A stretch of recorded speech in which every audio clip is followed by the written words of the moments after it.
वाह,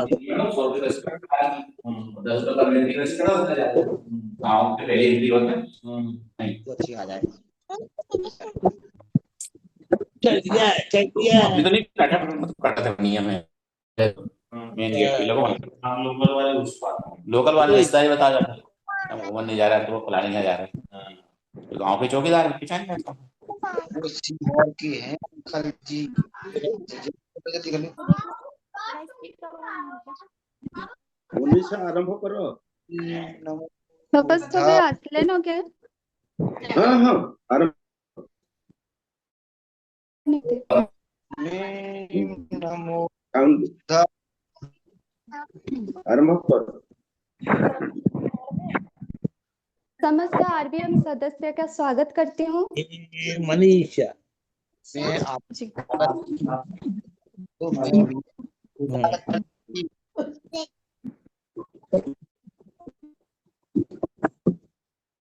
मनीषा वो जी अपना माइक ओपन कर लीजिए और अब बोलिए। बाकी साथियों को मैंने माइक बंद कर दिए। जो त्रिशनी पंचनी बुद्ध वंदना करना चाहिए केवल वही अपना माइक ओपन करना। मनीषा भारती जी माइक ओपन कर लीजिए अपना। शशि जी जय भीम। जी हेलो, अब मेरी आवाज आ रही है? हाँ जिस सबका स्वागत करती हूँ। आइए सबसे पहले हम बुद्ध वंदना से इस मीटिंग की शुरुआत करते हैं। अ, मैं सभी सदस्यों से निवेदन करती हूँ, समस्त सदस्य हाथ जोड़ें और बुद्ध वंदना की प्रारंभ करें। नमो तस्स भगवतो अरहतो सम्मा सम्बुद्दस्स। नमो तस्स भगवतो अरहतो भगवतो सम्मा शम्मा सम्बुद्दस्स। सम्बुदश्च नमो तस्स नमो भगवतो अरहतो सम्मा सम्मा सम्बुद्दस्स। सम्बुदश्च बुद्धं शरणं बुद्धं शरणं गच्छामि गच्छामि धम्मं धम्मं शरणं शरणं गच्छामि गच्छामि संघं शरणं शरणं गच्छामि गच्छामि द्वितीयां द्वितीयाम्पि बुद्धं शरणं शरणं गच्छामि गच्छामि द्वितीयाम्पि द्वितीयाम्पि धम्मं शरणं शरणं गच्छामि गच्छामि द्वितीयाम्पि द्वितीयाम्पि संघं संघं शरणं शरणं गच्छामि गच्छामि तृतीयाम्पि तृतीयाम्पि बुद्धं शरणं शरणं गच्छामि गच्छामि तृतीयाम्पि तृतीयाम्पि धम्मं धम्मं शरणं शरणं गच्छामि गच्छामि तृतीयाम्पि तृतीयाम्पि संघं संघं शरणं शरणं शरणं गच्छामि गच्छामि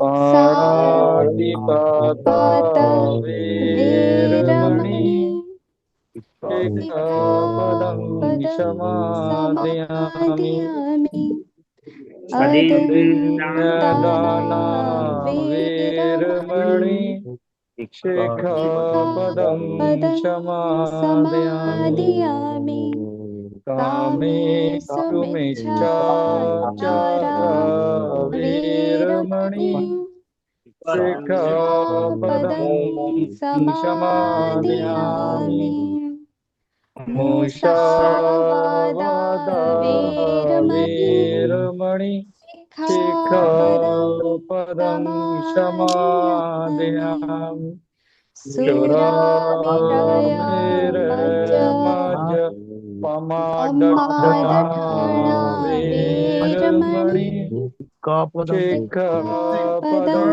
समादयामि समादयामि शब्दपापस्य अकरणं अकरणं कुशलस्य उपसम्पदा कुशलसंपदा सच्चित्तपर्योदपनं प्रीतं प्रीतं बुद्धानशासनं बुद्धानशासनं साधु साधु सभी को सादर जय भीम साधु नमो। साधु साधु साधु नमामि बुद्धं नमामि धम्मं धम्मं नमामि नमामि जाएगा संघं संघं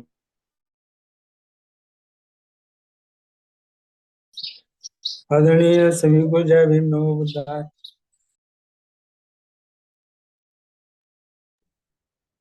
सभी को जय भीम नमो मनीषा बुद्धाय। मनीषा भारती जी अपना माइक चला लीजिए। जी जी जी, बहुत बहुत साधुवाद आदरणीय शशि बौद्ध जी। महाकारुणिक तथागत गौतम बुद्ध को नमन करते हुए विश्व रत्न डॉक्टर भीमराव अंबेडकर को नमन करते हुए मैं मनीषा भारती, डॉटर ऑफ नेपालेश्वर बौद्ध, ओडिशा प्रभारी आरबीएम से ओडिशा आज के इस जूम मीटिंग में सबका स्वागत करती हूँ। तो अभी मैं सभी सदस्यों के समक्ष इस मीटिंग के प्रेसिडेंट, इस मीटिंग की अध्यक्षा उपासिका महोदया सुषमा बौद्ध जी, जो आरबीएम ट्रस्ट परिषद की मेंबर हैं, आज की इस इम्पोर्टेंट मीटिंग को शुरुआत करने के लिए मैं उनकी अनुमति मांगती हूँ। महोदया, अगर आपकी अनुमति हो तो हम इस मीटिंग को आगे बढ़ाएं। जी, मेरी आवाज आ रही है अध्यक्ष मैम? जी जी, आ रही है। जी, आप 1 मिनट चेक कर रही हूँ, मुझे लग रहा है वो जुड़ी नहीं है।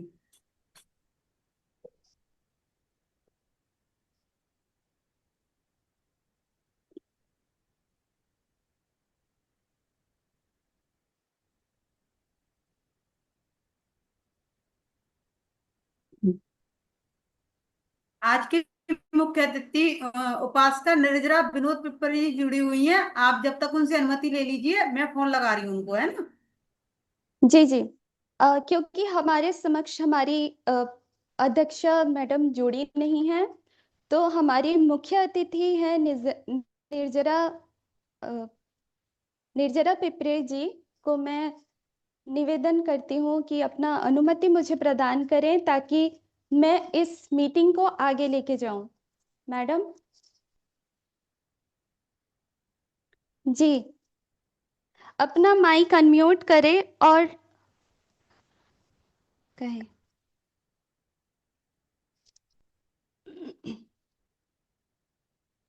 मैम माइक ओपन कर लीजिए, आपका माइक बंद है। माइक ओपन कीजिए। आवाज ले पा रहे हैं आप लोग मेरी? जी जी जी जी बेटा, साधु साधु साधु साधुवाद। ज्यादा आगे बढ़ाए बेटा। थैंक यू, आगे बढ़ाए। जी, बहुत बहुत साधुवाद माननीय मुख्य वक्ता जी।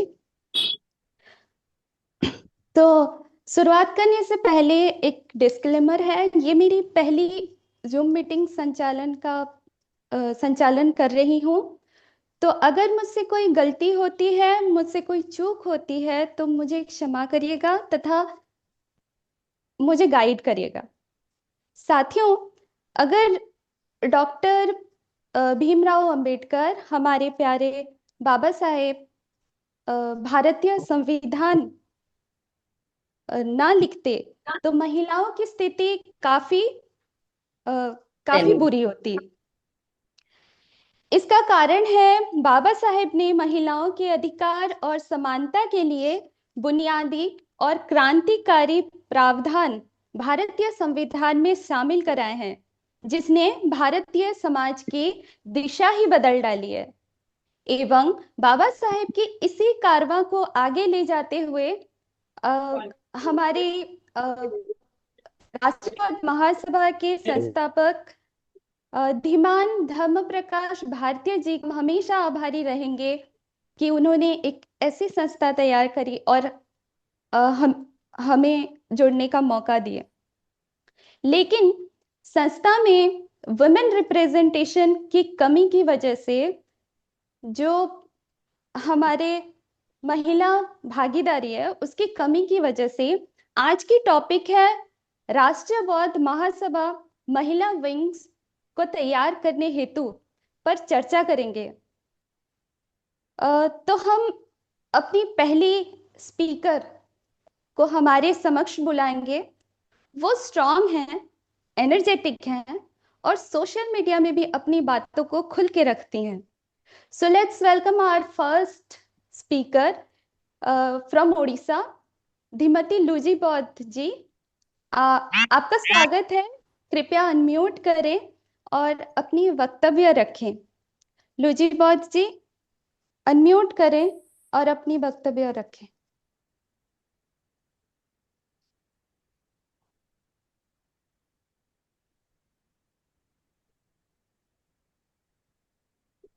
मेरा जयपुर नमक बुधा है। क्या मेरी आवाज आ रही है? जी यस जी मैम, सुन पा जी।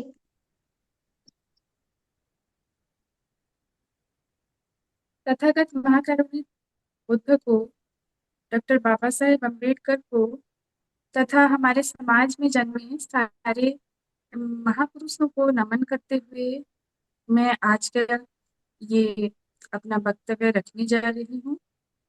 आज तथा आरबीएम के सारे उपस्थित सदस्यों को मेरा जय भीम, नमो बुद्धाय। आज का ये आज का ये जो टॉपिक दिया गया है कि महिला विंग को कैसे प्रस्तुत किया जाए, या फिर जो हमारी अम्बेडकराइट एंड बुद्धिस्ट फ्रेटर्निटी में महिलाओं का योगदान क्या होना चाहिए, उनका रिस्पॉन्सिबिलिटी क्या होना चाहिए, उनका रोल्स क्या होना चाहिए, इस बारे में मुझे बोलने के लिए मौका देने के लिए मैं बहुत बहुत साधुवाद हूँ। और ये बहुत ही एक इम्पोर्टेंट टॉपिक है बात करने की। सो अभी मैं स्टार्ट करती हूँ। हमारे महिला जो है हमारे पॉपुलेशन में 50% आबादी रखते हैं। अ, तो हम हमारे घर में जितने भी महिलाएं हैं वो घरों की सबसे मेन रहती हैं और 50% आबादी रखती हैं। और जितने भी घर की मतलब समस्याएं होती है, जितने भी रिस्पॉन्सिबिलिटी निभाना होता है, वो मेनली थोड़ा सॉरी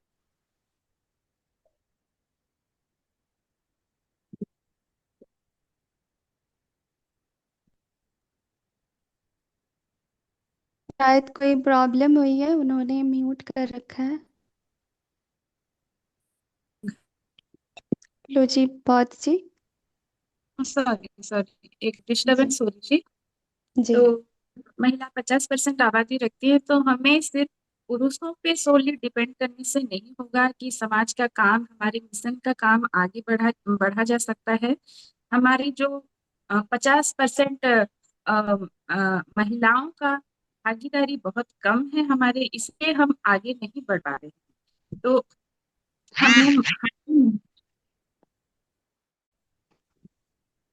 हमारी महिलाओं जो हैं वो सिर्फ जैसे पुरुष राइट बुद्धिस्ट फ्रेटर्निटी में जैसे कि पुरुष होते हैं कि वो जॉब करने जाते हैं, बिजनेस करने जाते हैं, या फिर घर बाहर जाते हैं इनकम के लिए, फिर भी वो आके हमारे मिशन को, मूवमेंट को टाइम देते हैं। वो मतलब रेगुलरली एक्टिव रहती हैं। वैसे ही हमारे माताओं बहनों को ये समझना होगा कि सिर्फ घर गृहस्थी संभालने से या फिर अपने परिवार को संभालने को अपना जिंदगी ना समझे। धम्म ही हमारे जिंदगी का एक बहुत ही बड़ा पार्ट है। तो हमें उसे आगे बढ़ाना होगा। उसे आगे बढ़ाने के लिए हमें अपना समय निकाल के मूवमेंट में अ, अपना भागीदारी देना पड़ेगा। और जैसे ही हम जानते हैं कि बाबा साहेब ने कह रखा है कि I measure the progress of a community by the degree of progress which women have achieved. ये बाबा साहेब ने कह रखा है। Unity is meaningless without the accomplishment of women. Education is fruitless without educated women, and education is incomplete without the strength of women. If a man is educated, he is educated alone. If a woman is educated, the whole family is educated.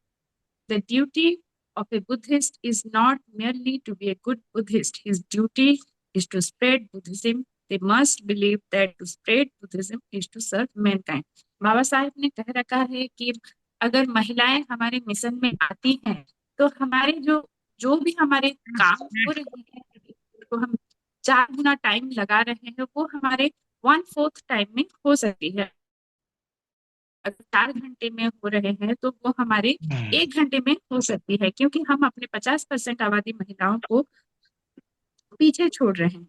और 50% होगा, और 50% हमारे जितने घरों में पुरुष हैं वो महिलाओं को प्रेरित करें, वो उनको फायर करें, ताकि वो घर का काम और अपना जो भी काम करते हैं वो उससे निकल कर ये अपना मूवमेंट को दें, धम्म को अपना समय दें। कैसे बुद्ध की और बाबा साहेब की विचारधारा को फैलाया जा सकता है, उसमें अ, उसमें भागीदारी लें।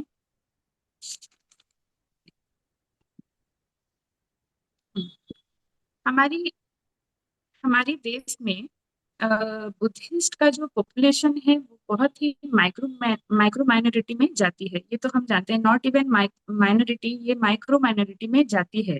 हमारे लोग दूसरे रिलीजन, स्पेशली हिंदू धर्म, बाकी रिलीजन में स्पेशली हिंदू धर्म में ज्यादातर के फैले हुए हैं। तो हमारा मेन मोटिव है कि कैसे हम अपने लोगों को बुद्ध के विचारधारा में लाए, बुद्ध के धम्म में लाए।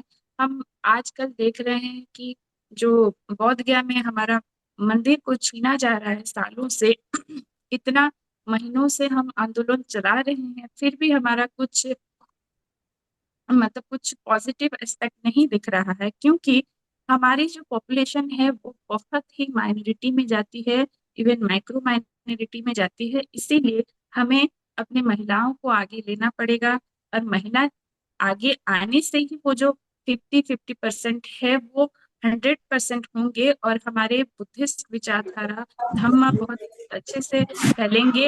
हमारे जितने भी लोग हैं जो बहक गए हैं, जो दूसरे धर्म में हैं, जो बुद्ध के धम्म में नहीं है, हम उनको ले आ सकते हैं। हमारी महिलाओं के लिए सबसे बड़ी इंस्पिरेशन जो है वो तो है हमारे माता सावित्री बाई फुले। उन्होंने, हम उनकी जीवनी को देख सकते हैं कि किस तरह उन्होंने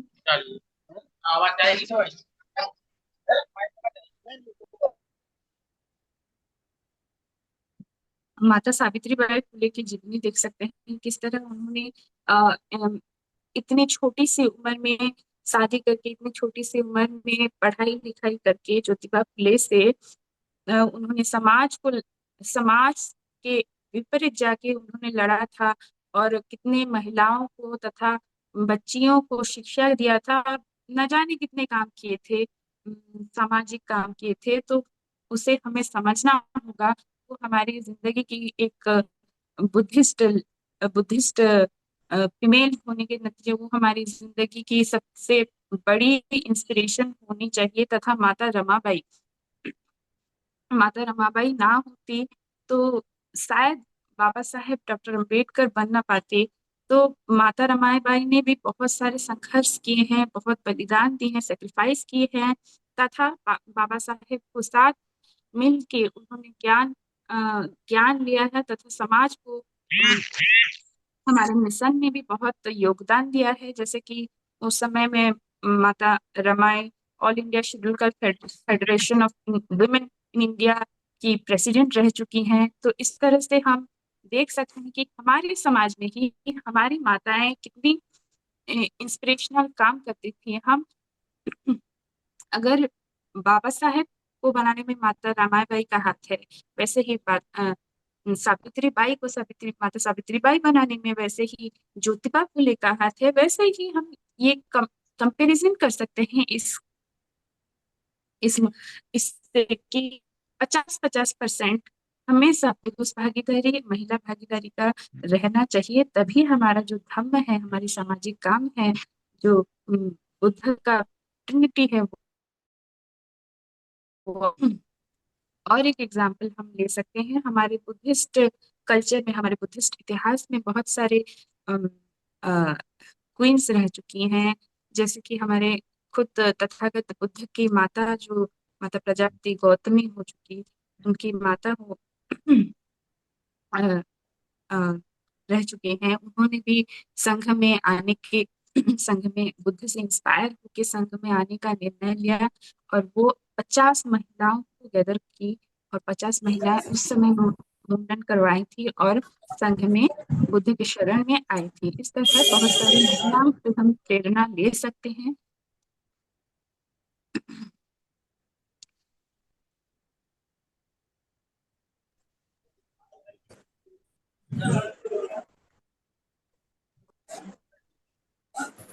तो हमारे लोगों जो है, हमारे लोग जो हैं, ये उनको लगता है कि अम्बेडकरिज्म मतलब क्या है। अम्बेडकरिज्म मतलब ये है कि सिर्फ बाबा साहब को जान लो, और सुबह उठ के बामनों को गाली दे दो, उनके अगेंस्ट में पोस्ट कर दो, तब हिंदू मुसलमान में फंसे रहो, सामाजिक ये जो बीजेपी कांग्रेस ये सब करते रहो। नहीं, पॉलिटिक्स की बात तो बहुत दूर की बात है। तो हमारे बाबा अम्बेडकरिस्ट लोगों को समझना चाहिए कि अम्बेडकरिज्म मतलब सिर्फ यही है कि अल्टीमेट एम है इनका कि बुद्ध बनना। बाबा साहेब ने खुद कहा है कि I believe that my people will sacrifice everything to achieve Prabuddha Bharat in India. तो बाबा साहेब ने अपना अल्टीमेट एम दे दिया है हम लोगों के। उन लोग, बाबा साहेब ने खुद भी कहा था कि मैं बहुत दुखी हूँ कि मैंने बुद्धिज्म पे बहुत देर से काम शुरू की, जबकि मुझे बहुत पहले करना चाहिए था। इसके वजह से न जाने मैंने कितने लोगों को अपने बुद्धिस्ट फ्रेटर्निटी में ला नहीं पाया। तो वो बहुत दुखी मन करते हैं कि इसलिए दुखी मन करते हैं। और इसीलिए हम बाबा साहेब का जो एम था कि अल्टीमेटली एक प्रबुद्ध भारत बने, तो उसी को हमें ध्यान देना होगा। और हमें सिर्फ बुद्ध बुद्ध की विचारधारा को फैलाना होगा, हमारे रिलीजन को फैलाना होगा, हमारे कल्चर को फैलाना होगा। ना कि कोई बीजेपी कांग्रेस में हमें फंसना है, हिंदू मुसलमान के रिलीजियस झमेले में फंसना है, ना ही सुबह उठ के ब्राह्मणों को गाली देना है। हम अपने बुद्ध के विचारधारा को कैसे प्रमोट करें, हम बाबा साहेब की विचारधारा को कैसे प्रमोट करें, हमें ये सब देखना है। हमें हमारे रिलीजन, हम जो कहते हैं कि माताएं बहनें जो घर में रहते हैं, कि वो सोलली मतलब ये इनिशिएटिव ले सकते हैं, क्योंकि वो घर में रहते हैं, जितने भी घर में रहते हैं, सोलली इनिशिएटिव ये ले सकते हैं कि हमारे जो जितने कल्चर है, हमारे महापुरुष हैं, हमारे बुद्ध बाबा साहेब के जितने भी फेस्टिवल्स आते हैं, उसको हम अच्छे से पालन कर सकें। मेरी आवाज आ रही है आप सबको? आ यस रही है। मैम, यस मैम, आ रही है। Continue to continue well, that's good. तो हमारे जितने भी फेस्टिवल्स हैं, जैसे कि हमारे माँ का जन्मतिथि हो गया, या कोई ऐसे इम्पोर्टेंट ओकेजन हो गया, या हमारे बुद्ध का तो न जाने कितने ही पूर्णिमा हैं, हमें सारा पूर्णिमा मनाना चाहिए। इस तरह से हम अपनी महिलाओं को इसमें आगे कर सकते हैं कि हमें ये सब में डिसीजन लेना चाहिए, डिसीजन मेकिंग में हमें पार्टिसिपेट करना चाहिए। प्रॉब्लम को कैसे सॉल्व किया जा सके, कैसे हमें ये सब ऑर्गेनाइज कर सकते हैं ये फेस्टिवल घरों घरों में, सिर्फ सिर्फ घरों में नहीं, सिर्फ घर में हम फेस्टिवल अपने फैमिली में 4-5 जन ना करें, अब अपने आस पड़ोसों का, हमारे जितने बुद्धिस्ट अम्बेडकर फ्रेटर्निटी है ना भी हो, हमने इनविटेशन दे सकते हैं। इस तरह से हम, क्या होता है कि हमारा कल्चर को प्रिजर्व करके रख सकते हैं। हमारी रिलीजन के जो रिलीजियस प्रैक्टिस कर सकते हैं। इस तरह से हमारा बुद्धिज्म जो फैलेगा धीरे धीरे। और हम अपने जितने भी स्टेट्स के हैं, आरबीएम के अपने अपने स्टेट्स में जो भी है, सब स्टेट्स में, भारत तो बौद्ध में राष्ट्र था, तो सब स्टेट्स में, मैं जैसे कि उड़ीसा से हूँ, तो उड़ीसा में बहुत सारे बुद्ध स्तूप हैं, जैसे कि उदयगिरी, खंडगिरी, रत्नागिरी से लेके धौलागिरी से लेके बहुत सारी जगह अब जिलांग भी एक बुद्धिस्ट मोनेस्ट्रीज है। तो बहुत सारे अवशेष भी मिल रहे हैं उड़ीसा में कि इससे ये अम, अ, आकलन किया जा सकता है कि उड़ीसा जो था एक बुद्धिस्ट बुद्धिस्ट राज्य था। तो इस तरह से हम अपने लोगों को गैदर करके महिलाओं को या सबको हम गैदर करके अपने जितने साइट्स हैं वो हम घुमा सकते हैं, हम ले जा सकते हैं। हमारे बुद्धिस्ट बाबा साहेब का जो जितने भी कल्चर है, जितनी हिस्ट्री है, वो उसको हम मतलब बता सकते हैं अपने लोगों के ताकि उनके मन में एक बुद्ध का भावना जगे, हमारी हिस्ट्री को जानने की भावना जगे। इस तरह से हम लोगों को अपनी फ्रेटर्निटी में ला सकते हैं। सो और रही बात महिला विंग की करें तो यही सब बात हम महिला जितने भी मैंने एक महिला के रोल मॉडल जो होना चाहिए वैसे ही ये हम महिला विंग में भी ला सकते हैं, क्योंकि हम सब जानते हैं कि आरबीएम का मेन उद्देश्य क्या है। कि आरबीएम का मेन उद्देश्य ये है कि कैसे बुद्ध को धम्म को फैलाना।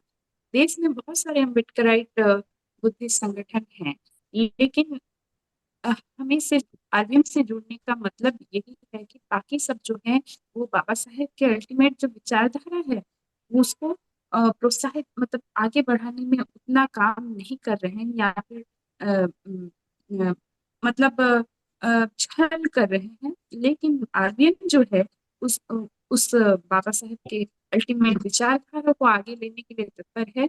तो इस तरह इसीलिए हम सब इस आरबीएम से जुड़े हुए हैं, और इस तरह से हम अपनी महिलाओं के लिए उनको प्रोत्साहित करके उनके घरों से बाहर निकाल के हम उनको अपनी रेस्पॉन्सिबिलिटी बता सकते हैं। और एक काम कर सकते हैं महिला की जैसे ही इलाइट फैमिली में होता है कि लोग किटी पार्टीज वगैरह होते हैं महिलाओं के, वैसे ही हमारी जितनी बुद्धिस्ट महिलाएं हैं, बिटकराइट महिलाएं हैं, उन लोग अपने अपने आप से मिल सकते हैं, ग्रुप डिस्कशन कर सकते हैं, हर एक टॉपिक में हिस्ट्री की व्याख्या कर सकते हैं। एटलीस्ट एक हफ्ते में एक दिन ही सही, रविवार को सब फ्री होके शाम को 1-2 घंटा बैठ सकते हैं।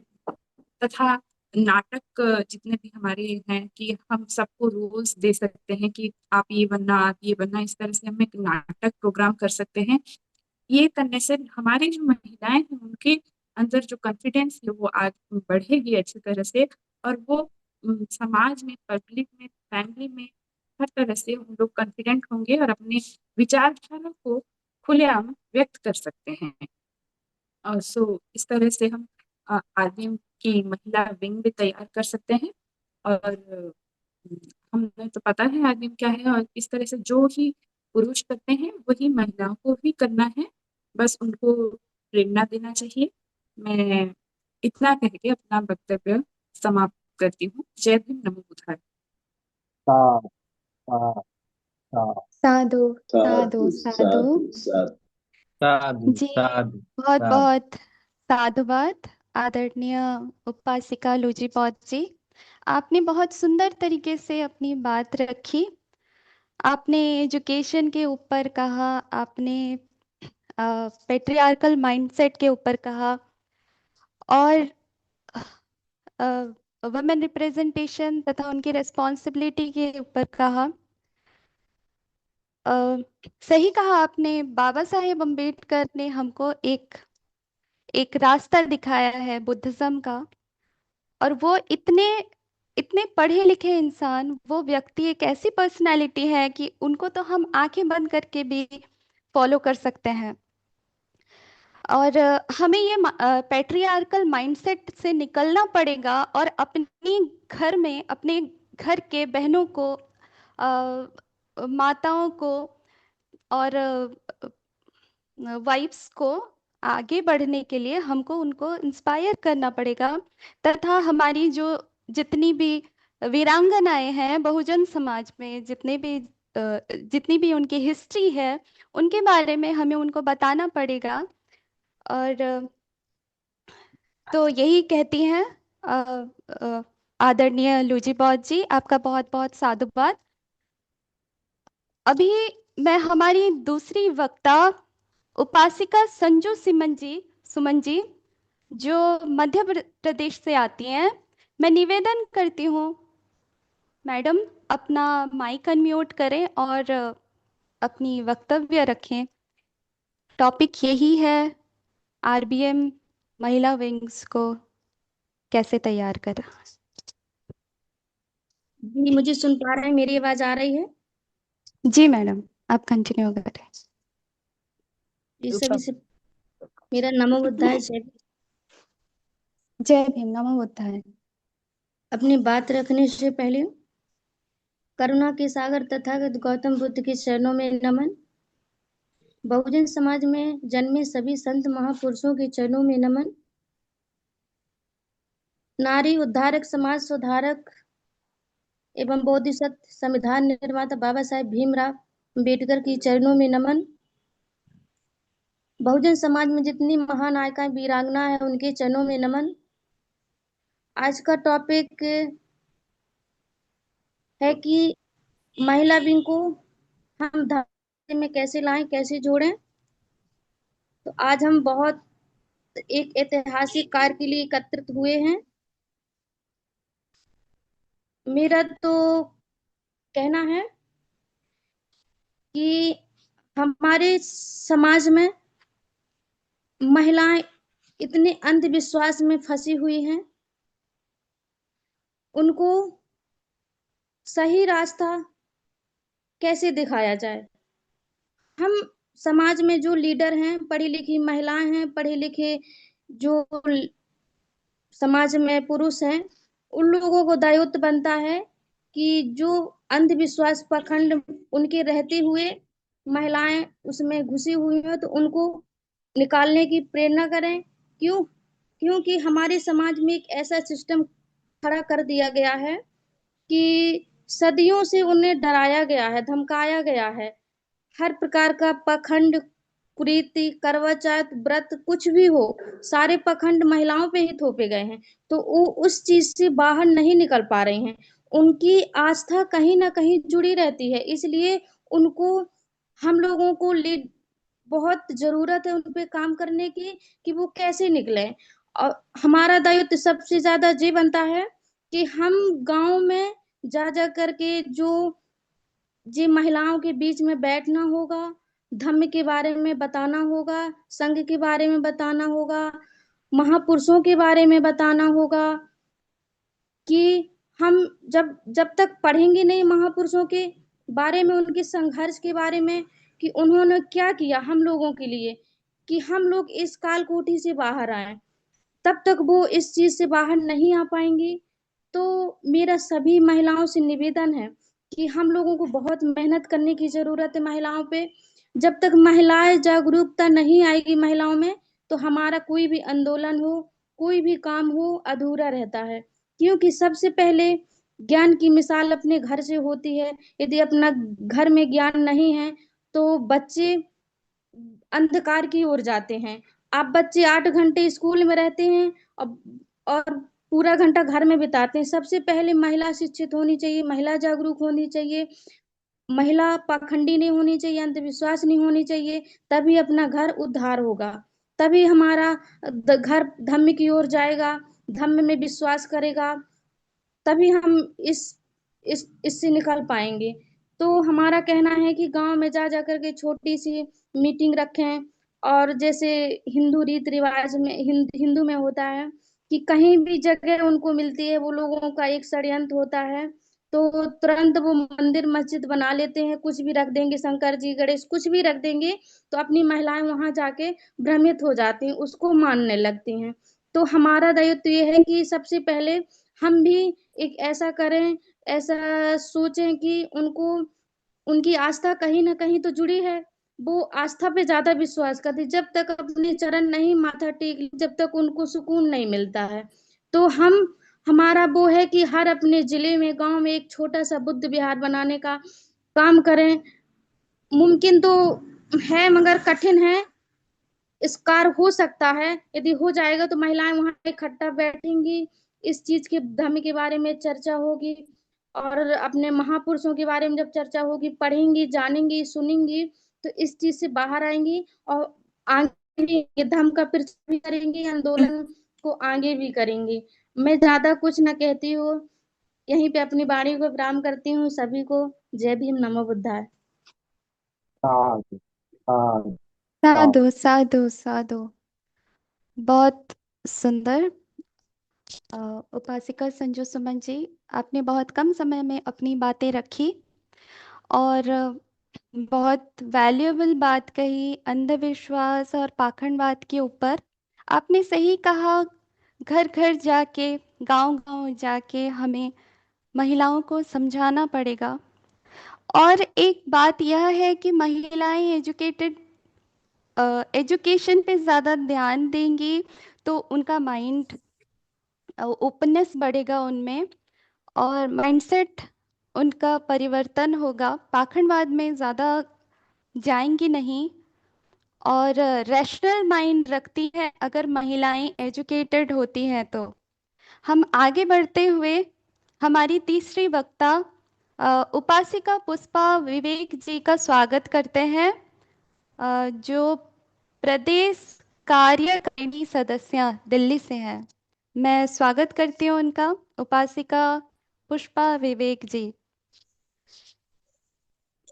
जी अपना माइक अनम्यूट करें, माइक अनम्यूट करें। आ रही है आवाज मेरी? जी हेलो, जय भीम। मेरी जी आवाज जय भीम, नमो बुद्धाय। बिल्कुल आ रही है, स्पष्ट आ रही है। आप कृपया अपनी बात रखें। सभी बहनों को जय भीम, नमो बुद्धाय। और आरबीएम का बहुत बहुत धन्यवाद एवं साधुवाद। और आज का जो मुद्दा महिलाओं के लिए जो उठाया गया है बहुत काबिले तारीफ है, क्योंकि महिलाएं देश की आधी आबादी महिलाएं हैं। अगर आधी आबादी को हम समाज में, आंदोलन में नहीं जोड़ेंगे तो वह आंदोलन कभी सफल नहीं हो सकता है। तो इसी उद्देश्य के साथ में आरबीएम को बहुत बहुत आभार और साधुवाद देती हूँ। और मैं महिलाओं को किस तरीके से जागरूक किया जाए, इसके लिए अवेयरनेस की बहुत जरूरत है, क्योंकि हमारे देश में जो संविधान, पहले तो हमें पढ़ने का, आजादी से पहले पढ़ने का अधिकार ही नहीं था। तो उन अधिकारों को पाने के लिए बाबा साहब ने खासतौर महिलाओं के लिए हिंदू को संविधान के अलावा एक हिंदू कोड बिल प्रोवाइड किया था, जिसमें महिलाओं को बहुत सारे अधिकार दिए गए थे महिलाओं को सशक्त बनाने के लिए। अगर महिलाएं सशक्त होंगी तो वह अपने हक की लड़ाई लड़ पाएंगी, क्योंकि बाबा साहब ने कहा था अगर एक महिला पढ़ी लिखी होती है तो वह अपने परिवार को एजुकेट करती है, अपने समाज को एजुकेट करती है, अपने आसपास के माहौल को एजुकेट करती है, अपने रिश्तेदारों में शिक्षा का प्रचार प्रसार करती है। तो महिलाओं का शिक्षित होना बहुत जरूरी है। लेकिन हमारे देश की आधी आबादी स्लम्स, देहात, गांव देहातों में रहती है, लेकिन हमारी पहुंच वहां तक नहीं पहुंच पाती। तो उन महिलाओं को हम कैसे जागरूक करें, उनको अपने साथ कैसे जोड़ें, संगठन को मजबूत कैसे बनाएं? तो सबसे पहले बड़ी बात है कि भाई हम गांव देहात स्लम्स की महिलाओं को जोड़ें, उन तक बाबा साहब के बुद्ध के विचारों को पहुंचाएं, उन तक शिक्षा का प्रचार प्रसार करें, क्योंकि महिलाएं आज भी घरों में भी शोषित पीड़ित हो रही हैं। उन्हें आज भी बेटों के बाद में हक दिया जाता है। तो कन्या भ्रूण हत्या कर ली, जिसके कारण कन्या भ्रूण हत्या को प्राथमिकता दी जाती है बेटों की चाहत में। तो कन्या भ्रूण हत्याएं होंगी, महिलाएं, तो देश आगे कैसे बढ़ेगा? क्योंकि देश के कर्णधार, देश के सृजनहार महिलाएं हैं, और हम महिलाओं को ही अवॉइड करेंगे हर स्थान पर, हर परिस्थिति में, हर जगह, हर तरीके से उनके साथ में भेदभाव किया जाएगा, तो हम महिलाओं को किस तरीके से आगे लाएंगे जो हमारे आंदोलन में भागीदारी कर सके? तो महिलाओं का शिक्षित होना बहुत जरूरी है, उन्हें भेदभाव की नीति से निकालना बहुत जरूरी है। तो उनके साथ में भेदभाव बहुत होता है। एक तो लिंग आधारित भेदभाव जो मैंने बताया, भ्रूण हत्या, बेटियों को बेटों के बाद में प्रेफरेंस दिया जाता है, उन्हें खाने के लिए भी बेटियों को बाद में दिया जाता है खाने के लिए, बेटों के बाद में। उन्हें शिक्षा के लिए भी पहले बेटों को प्रेफरेंस दिया जाएगा, उसके बाद में बेटियों को, क्योंकि बेटियां घर संभालेंगी, छोटे बहन भाइयों को स्कूल जाना वर्जित कर दिया जाता है, और क्योंकि बेटियां पराया धन कह दी जाती हैं, तो उस पराये धन को पढ़ाना भी माँ बाप ज्यादा वो नहीं सुविधाजनक नहीं समझते। बेटे पढ़ेंगे तो कोई बात नहीं, बेटा पढ़ेगा तो घर संभालेगा, लेकिन बेटियां अपने घर पर जाके अपने बाप को संभालेंगे, ये अपने बच्चों को पढ़ाएंगे, अपने बराबर के लेवल पे खड़ी होंगी, तो वह घर ज्यादा सुदृढ़, सुरक्षित और मजबूत बनेगा। तो बेटियों को पढ़ाना बहुत जरूरी है। तो बेटियों की शिक्षा के लिए प्राथमिकता होनी चाहिए बराबर बेटों के। तो अगर हम बेटियों को पढ़ाएंगे, उन्हें शिक्षित करेंगे, उन्हें लिंग भेद से अतर रखेंगे, लिंग भेद से ऊपर रखेंगे, तो हमारा देश मजबूत हो सकता है। दूसरा, सबसे ज्यादा अत्याचार दलित बहन बेटी,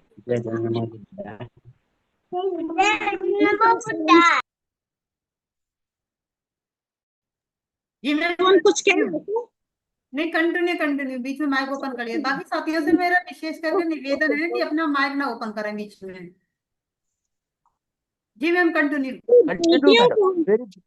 बेटियों को हम प्राथमिकता नहीं देंगे, उन्हें लिंग आधारित भेदभाव से अलग रखेंगे, और हम बेटियों को शिक्षा नहीं देंगे, तो हमारा देश कभी भी आगे नहीं बढ़ सकता। बेटियों को शिक्षित करना बहुत जरूरी है, बेटियों को लिंग भेद से इतर करना बहुत जरूरी है, और बेटियों के साथ में जो दहेज प्रथा चलाई जाती है उसको भी खत्म करना होगा। बेटियों को अपने पैरों पर करना पड़ेगा, हमें उन्हें सबल बनाने के लिए घर में देश बचाना है। हमारी सबसे बड़ी जिम्मेदारी हमारे महिलाओं के ऊपर भी आ जाती है, केवल पुरुषों के ऊपर ही नहीं है, क्योंकि परिवार की परवरिश जिम्मेदारी आने वाली पीढ़ी को हम किस तरीके से सबल कर सकते हैं, उसकी जिम्मेदारी ज्यादातर महिलाओं पे होती है। तो महिलाओं को हम सबल बनाने के लिए उन्हें आर्थिक रूप से अपने पैरों पर सबल खड़ा करेंगे, तो वह मजबूती से अपनी बात कहने लायक होंगी, मजबूती से वो किसी भी निर्णय को मजबूती से ले सकेंगे। तो निर्णायक भूमिका में महिलाओं की प्राथमिकता होनी चाहिए। महिलाओं को बराबर का दर्जा दीजिए, आप समानता के साथ में उनके साथ में बैठ के सलाह मशवरा कीजिए, आप उन्हें हक दीजिए, वह भी अपनी भूमिका परिवार में निभा सके। उन्हें आइसोलेट मत करें। अगर केवल महिलाएं हैं, वो सिर्फ खाना बनाना है उसकी जिम्मेदारी, अगर उसकी जिम्मेदारी सिर्फ बच्चे पालना है, बच्चे पैदा करना है, तो यह केवल महिलाओं को पीछे छोड़ने वाली बात है। तो महिलाओं को हम मजबूती करेंगे तो उन तक पहुंचना, शिक्षा का पहुंचना बहुत जरूरी है। तो आर्थिक रूप से सबलता महिलाओं को निर्णायक भूमिका में खड़ा करती है। दूसरा, उनके साथ में जो सामाजिक और घरेलू अत्याचार सबसे पहले माँ बाप के प्रति होता है। माँ बाप बेटियों के साथ में भेदभाव करते हैं, बेटे को प्रेफरेंस देंगे, बेटियों को बाद में करेंगे। खाने के लिए बेटियां बाद में आएंगी, पहले बेटों को या पुरुषों को, घर के पुरुषों को खाने के लिए पूछा जाएगा। तो बेटियों के पीछे जो खाने के लिए बचता है वो एक पोषण टाइप करा जाता है, उन्हें खाने के लिए भी जिससे उनका स्वास्थ्य भी प्रभावित होता है। तो बेटियों को हमें कमजोर नहीं बनाना है, सबल बनाना है। सामाजिक अत्याचार में दलित बहन बेटियों की सबसे ज्यादा शोषण और अत्याचार होता है, बलात्कार होता है, जो पहले के मुकाबले आज बढ़ते जा रहे हैं सत्ता में। तो इसके लिए हमें संगठित भी होना पड़ेगा, क्योंकि बिना संगठन के एक अकेला चना भार नहीं हो सकता है। तो उसके लिए हमें संगठित होने की भी जरूरत है। तो एक आवाज उठे, कहीं पर भी किसी भी बेटी का शोषण हो रहा है तो हमें संगठित होकर उसके सिर पे हमें डंडा बजाना है, क्योंकि ये माँ की जिम्मेदारी है, माँ का दर्द है, माँ की तकलीफ है, बेटी को बचाना। ये हमने देखा महाराष्ट्र में जब सुलेखा हत्याकांड हुआ था, एक पढ़ना चाहती थी और माँ ने उसे बचाने के लिए अपने प्राण, पूरे परिवार को खत्म कर दिया सवर्णों ने कि ये पढ़ेगी नहीं, तो सवर्णों से पढ़ने से भी रोकते हैं, तो हमें अपने बेटियों को पढ़ने तक कैसे लेके जाए? हमें अब देखिए शिक्षा कितनी महंगी हो गई है, लेकिन मजदूरी नहीं है, रोजगार नहीं है, तो उससे सबसे ज्यादा प्रभावित घर की महिला होती है, क्योंकि घर की महिला, आदमी केवल 100 रुपए, 200 रुपए, 1000 रुपए कमा के उसके हाथ में रख देगा, अब खर्चा चलाना तेरी जिम्मेदारी है, तो उस खर्चे में, उसी लिमिटेड आमदनी में उसको घर चलाना है, बच्चों की फीस भरनी है, किताबें लानी है, दूसरे काम भी करने हैं, राशन भरना है, तो जिम्मेदारी जो माँ की होती है उसको हम सहभागिता में कैसे करें?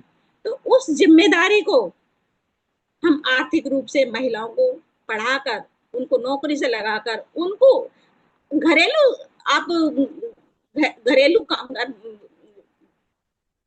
रोजगार खोल के उनकी मदद में कर सकते हैं, क्योंकि आजकल नौकरियां तो है नहीं, शिक्षा खत्म कर दी है, नौकरियां खत्म कर दी हैं, और ये हमारे ऊपर सवर्णों का सबसे बड़ा कुठाराघात है।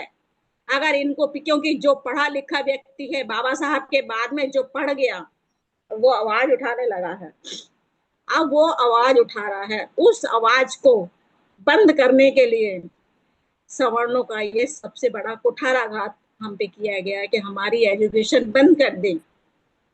प्राइवेटेशन के द्वारा पब्लिक स्कूल इतने खुल गए हैं, 15-20 हजार रुपए नर्सरी से शुरू होती है शिक्षा। अगर मान लो हमारी आमदनी 15-20 हजार रुपए नहीं है, तो हम अपने बच्चों को नहीं पढ़ा सकते हैं। हमारे पास, हम बेरोजगार हैं, हम खाना नहीं खा सकते हैं, हम क्या करेंगे? मजदूरी के लिए सवर्णों के आगे हाथ फैलाएंगे, तो वो हमें फिर से उसी काल चक्र में फंसाना चाहते हैं कि भाई हम फिर से गुलाम होकर उनकी गुलामी करें और केवल हैंड टू माउथ रह जाएं, खाने तक सीमित रहे। हमारी जिंदगी है, जो हमारा जीवन, जो बाबा साहब की देन है, जो यहाँ तक ऊपर उठ के आया है, हम कार बंगलों में, गाड़ियों में घूमते हैं, लेकिन हम संविधान के प्रति सचेत नहीं है। संविधान है तो हम हैं, संविधान के द्वारा हमें शिक्षा मिली, संविधान के द्वारा हमें रोजगार मिला, संविधान के द्वारा हमें पढ़ने का अधिकार मिला, संविधान के द्वारा हमें बोलने की, अभिव्यक्ति की आजादी मिली। उस आजादी को आज सवर्ण हम पर हावी होकर खत्म करना चाहते हैं, तो संविधान को बचाना भी हमारी सबसे बड़ी जिम्मेदारी है, क्योंकि हम पढ़ा लिखा समाज तो 2-3 पीढ़ियां पढ़ गई बस, लेकिन हमारे आने वाली पीढ़ी क्या करेगी? हमारे आने वाली पीढ़ियां हमें गालियां बकेगी। बाबा साहब ने संविधान दिया, आप पढ़ लिख गए, लेकिन उस संविधान को बचाने की जिम्मेदारी बाबा साहब ने आपके ऊपर सौंपी थी, आपने उस संविधान को क्यों नहीं बचाया? तो हमें अपनी आने वाली पीढ़ियों का भविष्य सुरक्षित रखने के लिए संविधान को भी बचाना बहुत जरूरी है। अगर संविधान है तो हम हैं, संविधान खत्म हो गया तो हमारे आने वाली पीढ़ी का भविष्य भी खत्म हो जाएगा, क्योंकि संविधान में 2014 में मोदी ने आते ही आते 1153 कानून खत्म करे थे, जिनमें एजुकेशन भी है। 77,000 सरकारी स्कूल बंद कर दिए गए हैं। अब क्योंकि पॉपुलेशन बढ़ रही है और मोदी सरकार क्या करती है, बच्चे स्कूल में नहीं आते हैं। बच्चे सरकारी स्कूल में, जिन बच्चे सरकारी स्कूल में नहीं जाएंगे, गरीब आदमी का बच्चा सरकारी स्कूल में नहीं जाएगा तो कहाँ पढ़ेगा?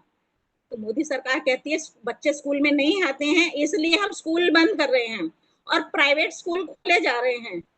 ऐसे ही इसी तरीके से मंदिर बनाए जा रहे हैं। तो जो सबसे बड़ी संवाहक है पूजा पाठ के, मूर्ति पूजा की, अंधविश्वास की, पाखंडवाद की, वो महिलाएं होती हैं। और मंदिरों में कौन जाता है? हमारी महिलाएं जाती हैं। तो हमारी महिलाओं को मंदिरों से रोकने के लिए आप जितना पैसा अपना बचाते हैं, बच्चों की एजुकेशन भी लगाइए, बच्चों के स्वास्थ्य पर लगाइए। अगर बच्चे के अच्छे तंदुरुस्त हैं, पढ़े लिखे हैं, तो वह अपना रोजगार खुद स्वयं पैदा करेंगे। तो हमें मंदिरों में ना जाके पाखंडवाद को खत्म करके, मूर्ति पूजा को खत्म करके मंदिरों को खत्म करना है, क्योंकि मंदिरों में चढ़ावा जो चढ़ाते हैं उससे पंडे पुजारियों का पेट पल रहा है। ये दुकानें हैं, मंदिर हैं। मंदिर जो है वो सवर्णों की दुकानें हैं, जहाँ पे करोड़ों रुपए चढ़ावा आता है, और वो करोड़ों रुपए कौन देता है? अगर हमने 100 रुपए 10 रुपए भी रोज के दिए तो हजारों रुपए रोज की आमदनी होती है। देसी घी के कनस्तर चढ़ाए जाते हैं, वो देसी घी खाते हैं। हमारे घर में हमारे बच्चों के लिए तेल भी नहीं होता है। आपने सुना होगा, जब पेपर में आया था, मोदी ने लाखों करोड़ हर साल लाखों करोड़ों के दिए अयोध्या में जलवाए, लेकिन उन दियों को बुझा बुझा के हमारा गरीब परिवार, दलित शोषित परिवार, उन दियों को बुझा बुझा के अपने टूटे पीपे बर्तन भगोनों में वो तेल इकट्ठा कर रहा है, ताकि माँ सब्जी में एक छोंक लगा सके। तो हमारी स्थिति ऐसी है, संविधान मिला, सुधरी नहीं है अभी, क्योंकि ये हम तो सवर्णों को दोष नहीं देंगे, ये उनकी प्रवृत्ति है। ये सवर्णों की प्रवृत्ति है कि वो किस तरीके से हम लोगों को शोषण कर सकते हैं, किस तरीके से हमें शोषित पीड़ित बनाकर वो हम पर सत्ता हासिल कर सकते हैं। केवल 3% सवर्ण और 85% पे हावी हो रहा है, क्यों? कहीं ना कहीं हम लोगों की कमी रह जाती है। हम संगठित नहीं है, हम शिक्षित नहीं है, हम बेरोजगार हैं, तो हम डिपेंडेंट हैं उनके ऊपर। हमें अपनी निर्भरता उनके ऊपर से खत्म करनी पड़ेगी। हमें स्वरोजगार पैदा करने हैं, चाहे वो छोटे हों चाहे घरेलू हो। हमें अपनी मार्केट बनानी है, हमें अपने स्कूल बनाने हैं, हमें अपनी एजुकेशन बनानी है, अपने बच्चों के भविष्य के लिए, अपने नानू के पास पैसे नहीं थे, क्योंकि एक महिला निर्णायक भूमिका में आती है। तो महिला की कर्मठता एक बार किसी से जुड़ जाए ना, वो तो अपने कर्मों से अपने आगे आने वाली पीढ़ी को रास्ता दिखाने का वो प्रण करती है, पीछे नहीं हटती है। ये आपने झलकारी बाई को देखा, आपने उदा देवी को देखा। जब समाज को, अपनों को बचाने की बात आती है ना, तो वो जंग मैदान में भी कूदने से पीछे नहीं होती है। तो महिलाओं को इस तरीके से हमें बनाना है, हर गांव देहात में, स्लम्स तक, महिलाओं तक, एक एक घर तक, आखिरी कोने तक महिलाओं तक पहुंचने की जरूरत है। सबसे पहले वो हम लोग जाते हैं, मैंने दिल्ली के 360 गांव घूमे हैं, पानीपत के 28 गांव, सोनीपत के 40 गांव, पद यात्राएं करी हैं। शिक्षा हरियाणा, पूरे हरियाणा में शिक्षा यात्रा निकाली है, लेकिन पद यात्रा हम उन तक पहुंचेंगे तभी हम उनको मोटिवेट कर पाएंगे। उनका ब्रेन वॉश करना बहुत जरूरी है। तो उनको एक बार हम ब्रेन वॉश कर देते हैं तो वो पीछे मुड़ के नहीं देखती हैं, वो आगे का भविष्य देखती हैं। चाहे वो अनपढ़ गंवार महिला हो, चाहे वो पैसे से लाचार हो, लेकिन वो देखेंगे हमारे बच्चे का भविष्य कहाँ सुरक्षित है।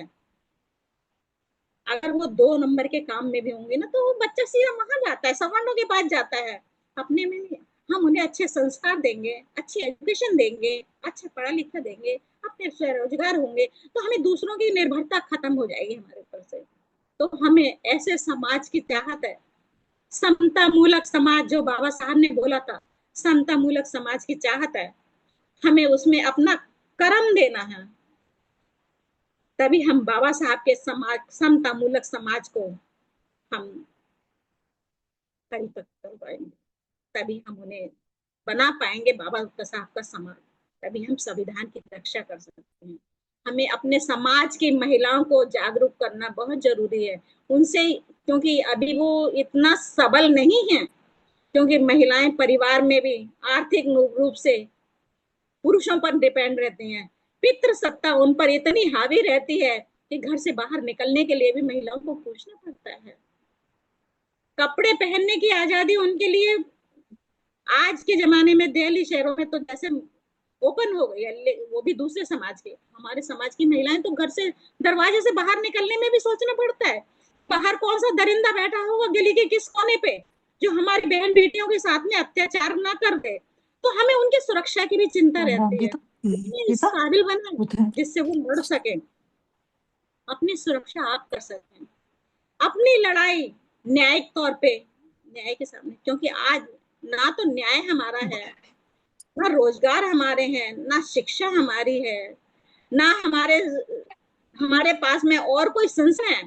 देश के सभी संसाधनों पर सवर्णों का कब्जा है। मेरा सभी ओके, उन सभी साधनों पर 85% के अधिकार बनते हैं। हमें उन संसाधनों को कैसे लेना है संवैधानिक अधिकारों के तौर पर। तो संविधान की रक्षा करने के लिए हमें महिलाओं को जागरूक करना है और एक एक स्लम देहात तक महिलाओं को पहुंच बनानी है।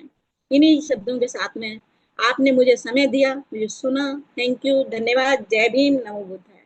जय भीम। बहुत बढ़िया जी मैडम, बहुत बढ़िया। बहुत आई एम बहुत प्राउड। साधुवाद उपासिका पुष्पा विवेक जी। साधुवाद। थैंक यू, जय आपने भीम। आपने समय लेते हुए काफी बहुत सारी विषयों पे आपने उनको हाईलाइट किया। शिक्षा के ऊपर जोर देते हुए आपने समाज की कुरीतियों को भी हाईलाइट्स किए, जैसे कि डाउरी और गर्ल इन्फेंटिल। आज की घटनाओं को भी आपने हम सबको अवेयर करते हुए आपने बहुत खूबसूरती से आपके वक्तव्य हमारे आगे रखे हैं। उसके लिए बहुत बहुत साधुवाद आपको पुष्पा विवेक जी। तो अगली वक्ता उपासिका कांता अटेरिया जी से आग्रह करती हूँ। आप हैं आरबीएम ट्रस्ट परिषद सदस्य मध्य प्रदेश से। अनुरोध करती हूँ आप माइक अनम्यूट करें और अपनी वक्तव्य रखें। जी, मैं सभी को अनुरोध करती हूँ, आप कृपया अपनी माइक हमेशा म्यूट रखा करें। गलती से कभी कभी अनम्यूट हो जाता है, उसका ध्यान रखें आप, क्योंकि वक्ताओं को बहुत ज़्यादा डिस्ट्रैक्शन हो जाता है अगर बीच में किसी की पीछे से नॉइज आ जाती है। तो मैं अनुरोध करती हूँ अनम्यूट करें अटेरिया मैडम जी और अपनी बात रखें। जी बहुत बहुत साधुवाद अनीशा जी। सर्वप्रथम मैं मानवता का संदेश देने वाले, विश्व को मानवता का संदेश देने वाले महाकारुणिक गौतम बुद्ध के चरणों में नमन करती हूँ। साथ ही साथ नारी मुक्तिदाता बोधिसत्व बाबा साहब भीमराव अम्बेडकर के नमन करती हूँ। साथ ही साथ हमारे बहुजन समाज में जन्मे हुए समस्त महामानवों, महापुरुषों, संत महात्माओं को के चरणों में नमन करती हूँ। और आज की इस मीटिंग में जुड़े हुए हमारे आरबीएम के सदस्य महोदय को, आदरणीय धनकर भारती जी को सादर जय भीम नमो बुद्धाय प्रेषित करती हूँ। साथ ही साथ हमारे सभी उपासक और उपासिकाओं, सम्माननीय आदरणीय सभी उपासक उपासिकाओं को मेरा क्रांतिकारी जय भीम नमो बुद्धाय। जैसा कि हम जानते हैं कि आज का विषय है कि हमें आरबीएम की महिला विंग में महिलाओं को जोड़ना है या उन्हें तैयार करना है। तो वैसे तो आज की जो मीटिंग है हमारी महिला साथी ये आयोजित कर रही है और कंटिन्यू कर रही है, परंतु हम जानते हैं कि इतने से हमें सफलता नहीं मिलेगी। हमारे धर्म के इतनी संख्या काफी नहीं है। हमें जिस तरह से हम जानते हैं कि 50% की जो हमारी आबादी है, महिला आबादी है, उसकी जो संख्या है उसके हिसाब से हमारी महिला विंग में बहुत ही कम, ना के बराबर ये संख्या है। तो हर क्षेत्र में आने के लिए, पुरुषों के समान भागीदारी देने के लिए हर संघर्ष के क्षेत्र में समानता हमारी महिलाओं को करनी होगी।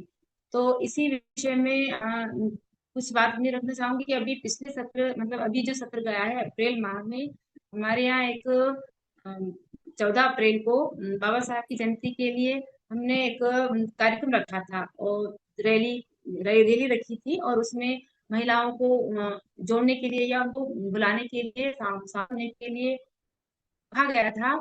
माइक के थ्रू गाड़ी गली गली मोहल्ला में गाड़ियों जैसे कि आह्वान किया गया था, परंतु मैंने देखा कि उसमें महिलाओं की भागीदारी ना के बराबर थी। 2-4 महिलाएं और पुरुषों की संख्या तो ठीक थी, तो वहां पर भी हमें लगा बहुत ही कम महिला को सहभागिता नहीं कर पा रही है, तो कहीं ना कहीं या तो वो इस चीज से अनजान है।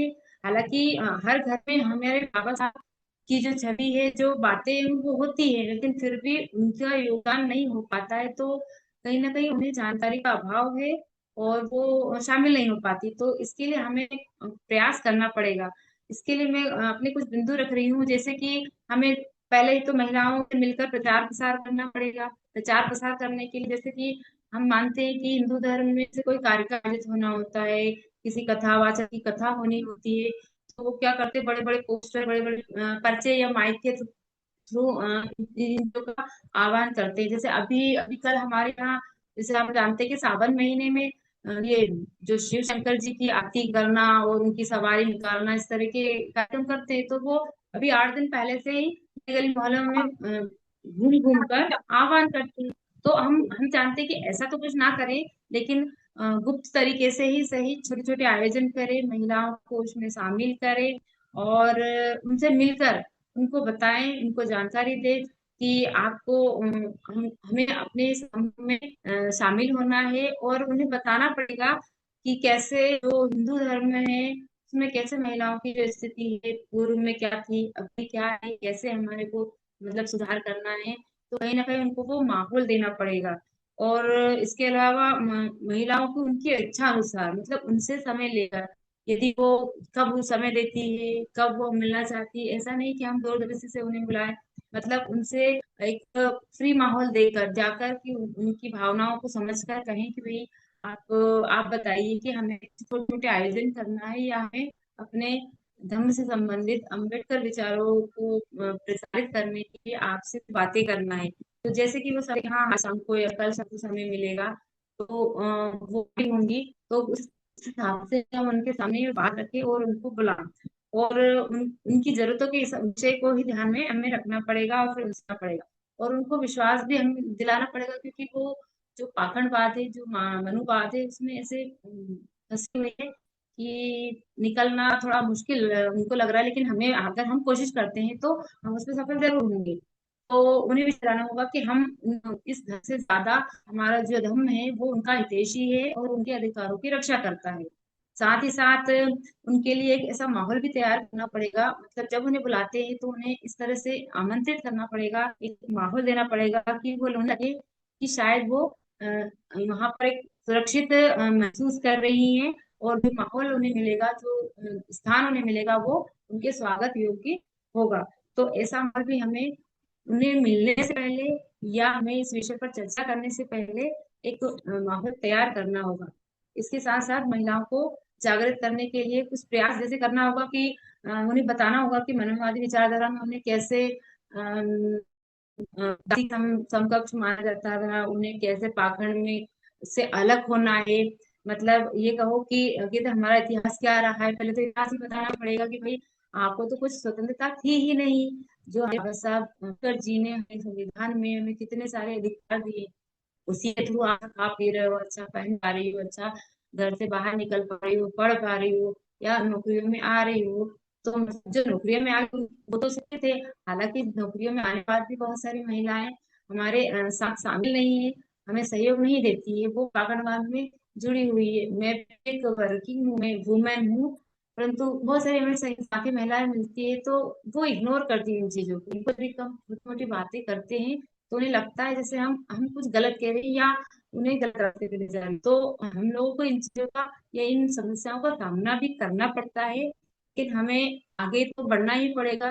क्योंकि जैसे अगर हम अपनी बातों को रखते हैं, जैसे हम कहीं भी आयोजन में जाते हैं, छोटे मोटे हमारे जैसे कार्य, शादी हो गया, विवाह हो गया, कोई नृत्य रसोई का कार्यक्रम हुआ, या घर में कोई मुंडन का परिवार समाज में कोई कार्यक्रम होता है, तो जैसे हम जाते हैं, यदि जैसे मैंने कभी कोई बात रखी, तो हमें मतलब एक अलग ही नजरिए से देखा जाता है, और वो महिलाएं जो हमारे साथी, जो हमें बहनें होती है, भी हमें थोड़ा सा अ, अलग ही तिरस्कृत रूप से देखती कि तुम तो भैया अलग हो गई हो, अलग ही सोचती हो, अलग करने लगी हो, ऐसा कैसे चलेगा। मतलब समस्याएं तो आती है हमें, लेकिन फिर भी हमें उन समस्याओं को दूर करते हुए आगे बढ़ना ही पड़ेगा। हमारी बहनें जो है वो झेल रही है, जबरदस्ती की परंपराओं को ढो रही है, तो दुख तो होता है, लेकिन हमें आगे आकर इनको दूर करना पड़ेगा।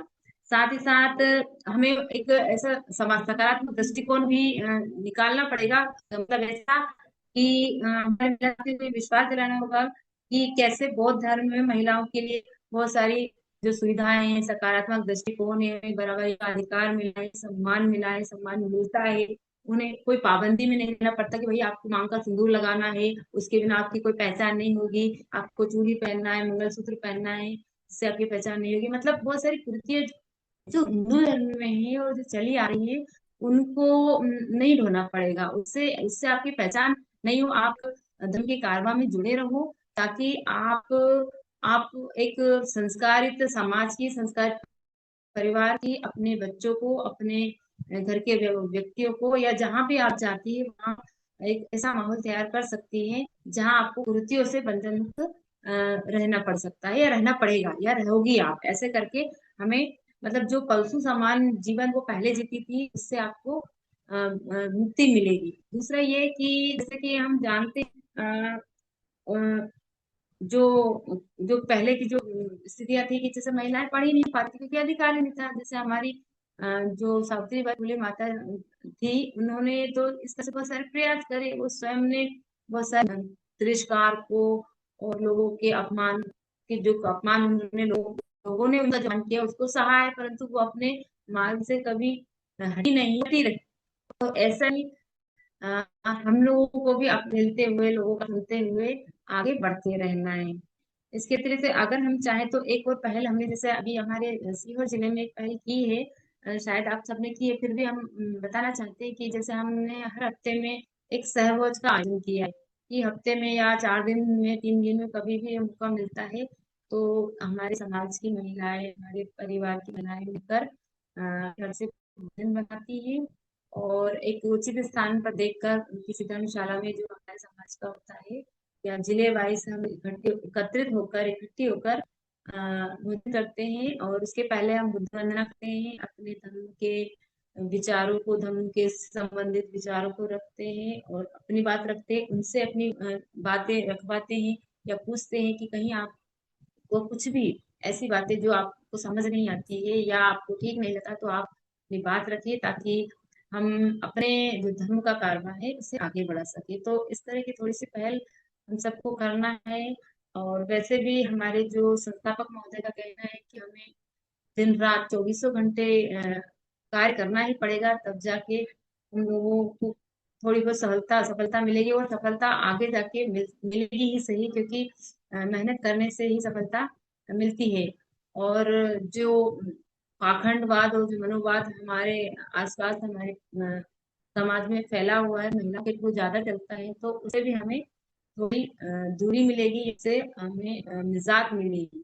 तो ऐसा आज हम सभी को करना है, हम महिलाओं को करना है, पुरुषों से है कि वैसे तो हमारे साथ जो जुड़े हुए पुरुष है वो तो इन चीजों का ध्यान रखते हैं, पर जिन पुरुषों के संपर्क में अन्य पुरुष जो आते हैं, उनको भी ये बताएं कि वो अपनी महिलाओं को हर कार्यक्रम में शामिल करें, और करके और उन्हें यहाँ धर्म के विषय में कुछ जानकारियां दे, उन्हें बताएं, उनका जो अच्छी चीजें हैं, जो अच्छी बातें हैं, वो बच्चों में प्रसारित करें।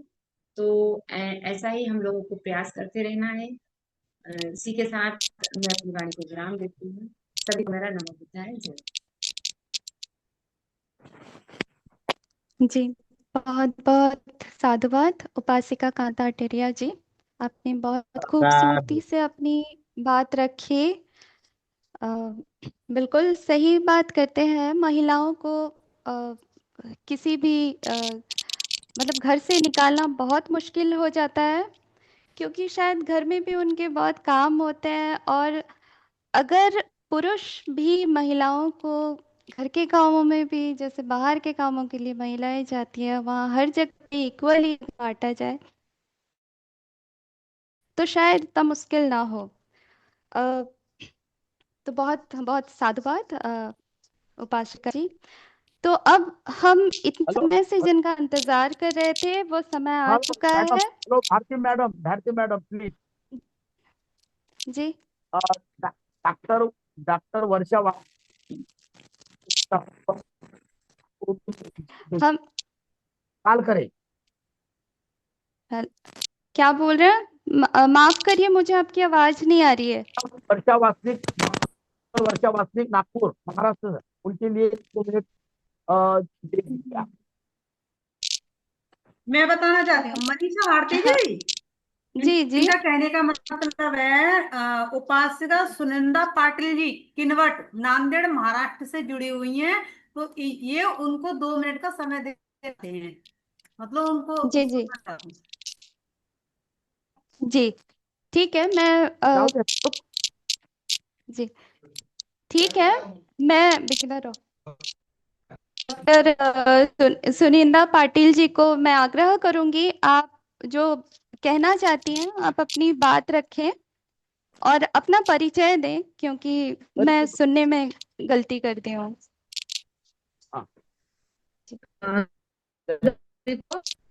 जय भीम। मैं जय सुनंदा भीम, नमो बुद्धाय। बौद्ध, तालुका किनवट, जिल्हा नांदेड, महिला आघाडी महिला आघाडी, महाकारुणिक तथागत भगवान गौतम बुद्ध, परम पूज्य बोधिसत्व डॉक्टर बाबा साहेब आम्बेडकर, इनको त्रिवार वंदन करती। धम्म प्रकाश भारती सप्रेम मैत्री पूर्व जय भीम करती। और आज के स्टेशन में जितने बौद्ध उपासक उपासिका है, इनको मैं मैत्री पूर्व जय भीम करती। जो आज का स्टेशन रखा है हमें बहुत पसंद आया। आजकल जितने पढ़े लिखे वाले हैं और जैसे भारतीय बौद्ध प्रकाश भारती ने ये जो कार्यक्रम जुमेरी का लिया है, हमें ये बहुत पसंद आया है। और मैं महाराष्ट्र से काम करने की आपके सबके सामने बात रख रही हूँ कि जो इंसान पढ़े लिखा है, जो दिल में ठाम लेना चाहिए कि मैं जो काम करूंगी दिलो जान से और मैत्री पूर्वक से करूंगी, ऐसा कहना चाहिए। आजकल लोग तो बहुत सारे बात करते हैं और बाबा साहेब को बुला रहे हैं, ये गलत काम है। जो धम्म प्रकाश भारती ने इतना बड़ा आगरा में कार्यक्रम करा तो हम वहाँ उपस्थित थे, तो हमें बहुत अच्छा लगा। बौद्ध उपासिका उपासक ने, अब मैं ज्यादा बातें तो नहीं कर सकती, हमें हिंदी ज्यादा नहीं आती, लेकिन जो लेडीज है पढ़े लिखे रहे तो इतना दिक्कतें नहीं आती।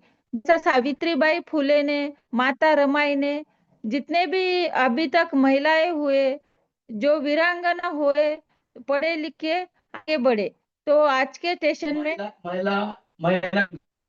महिला विंग आज के स्टेशन में जो उपासिका बात कर रहे हैं वो सही है। पढ़े लिखे तो इंसान आगे जाता है और धम्म का काम आगे बढ़ना चाहिए। बस मैं 2 बातें रख के पूर्ण विराम देती हूँ। नमो बुद्धाय, जय भीम। बहुत बहुत साधुवाद सुनंदा पाटिल जी, आपने खूब बढ़िया कही है। आप अपनी ओर से आके अपनी बात रखिए, इसके लिए साधुवाद। ऐसी बातें हमें हमेशा इनकरेज करती हैं और डॉक्टर वासनिक कॉन्फिडेंस आता है। वर्षा Wasnik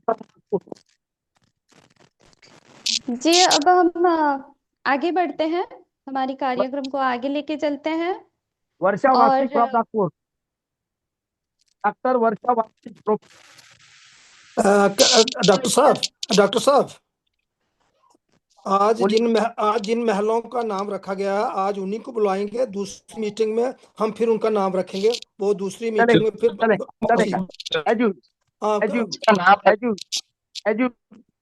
okay, alright, carry on Manisha Bharati ji, carry on.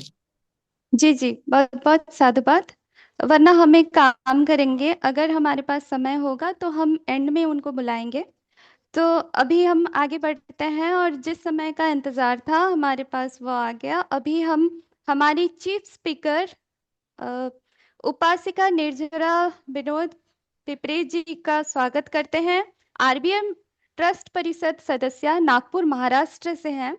आज का विषय आरबीएम महिला विंग्स को तैयार करने हेतु के ऊपर अपनी वक्तव्य रखें।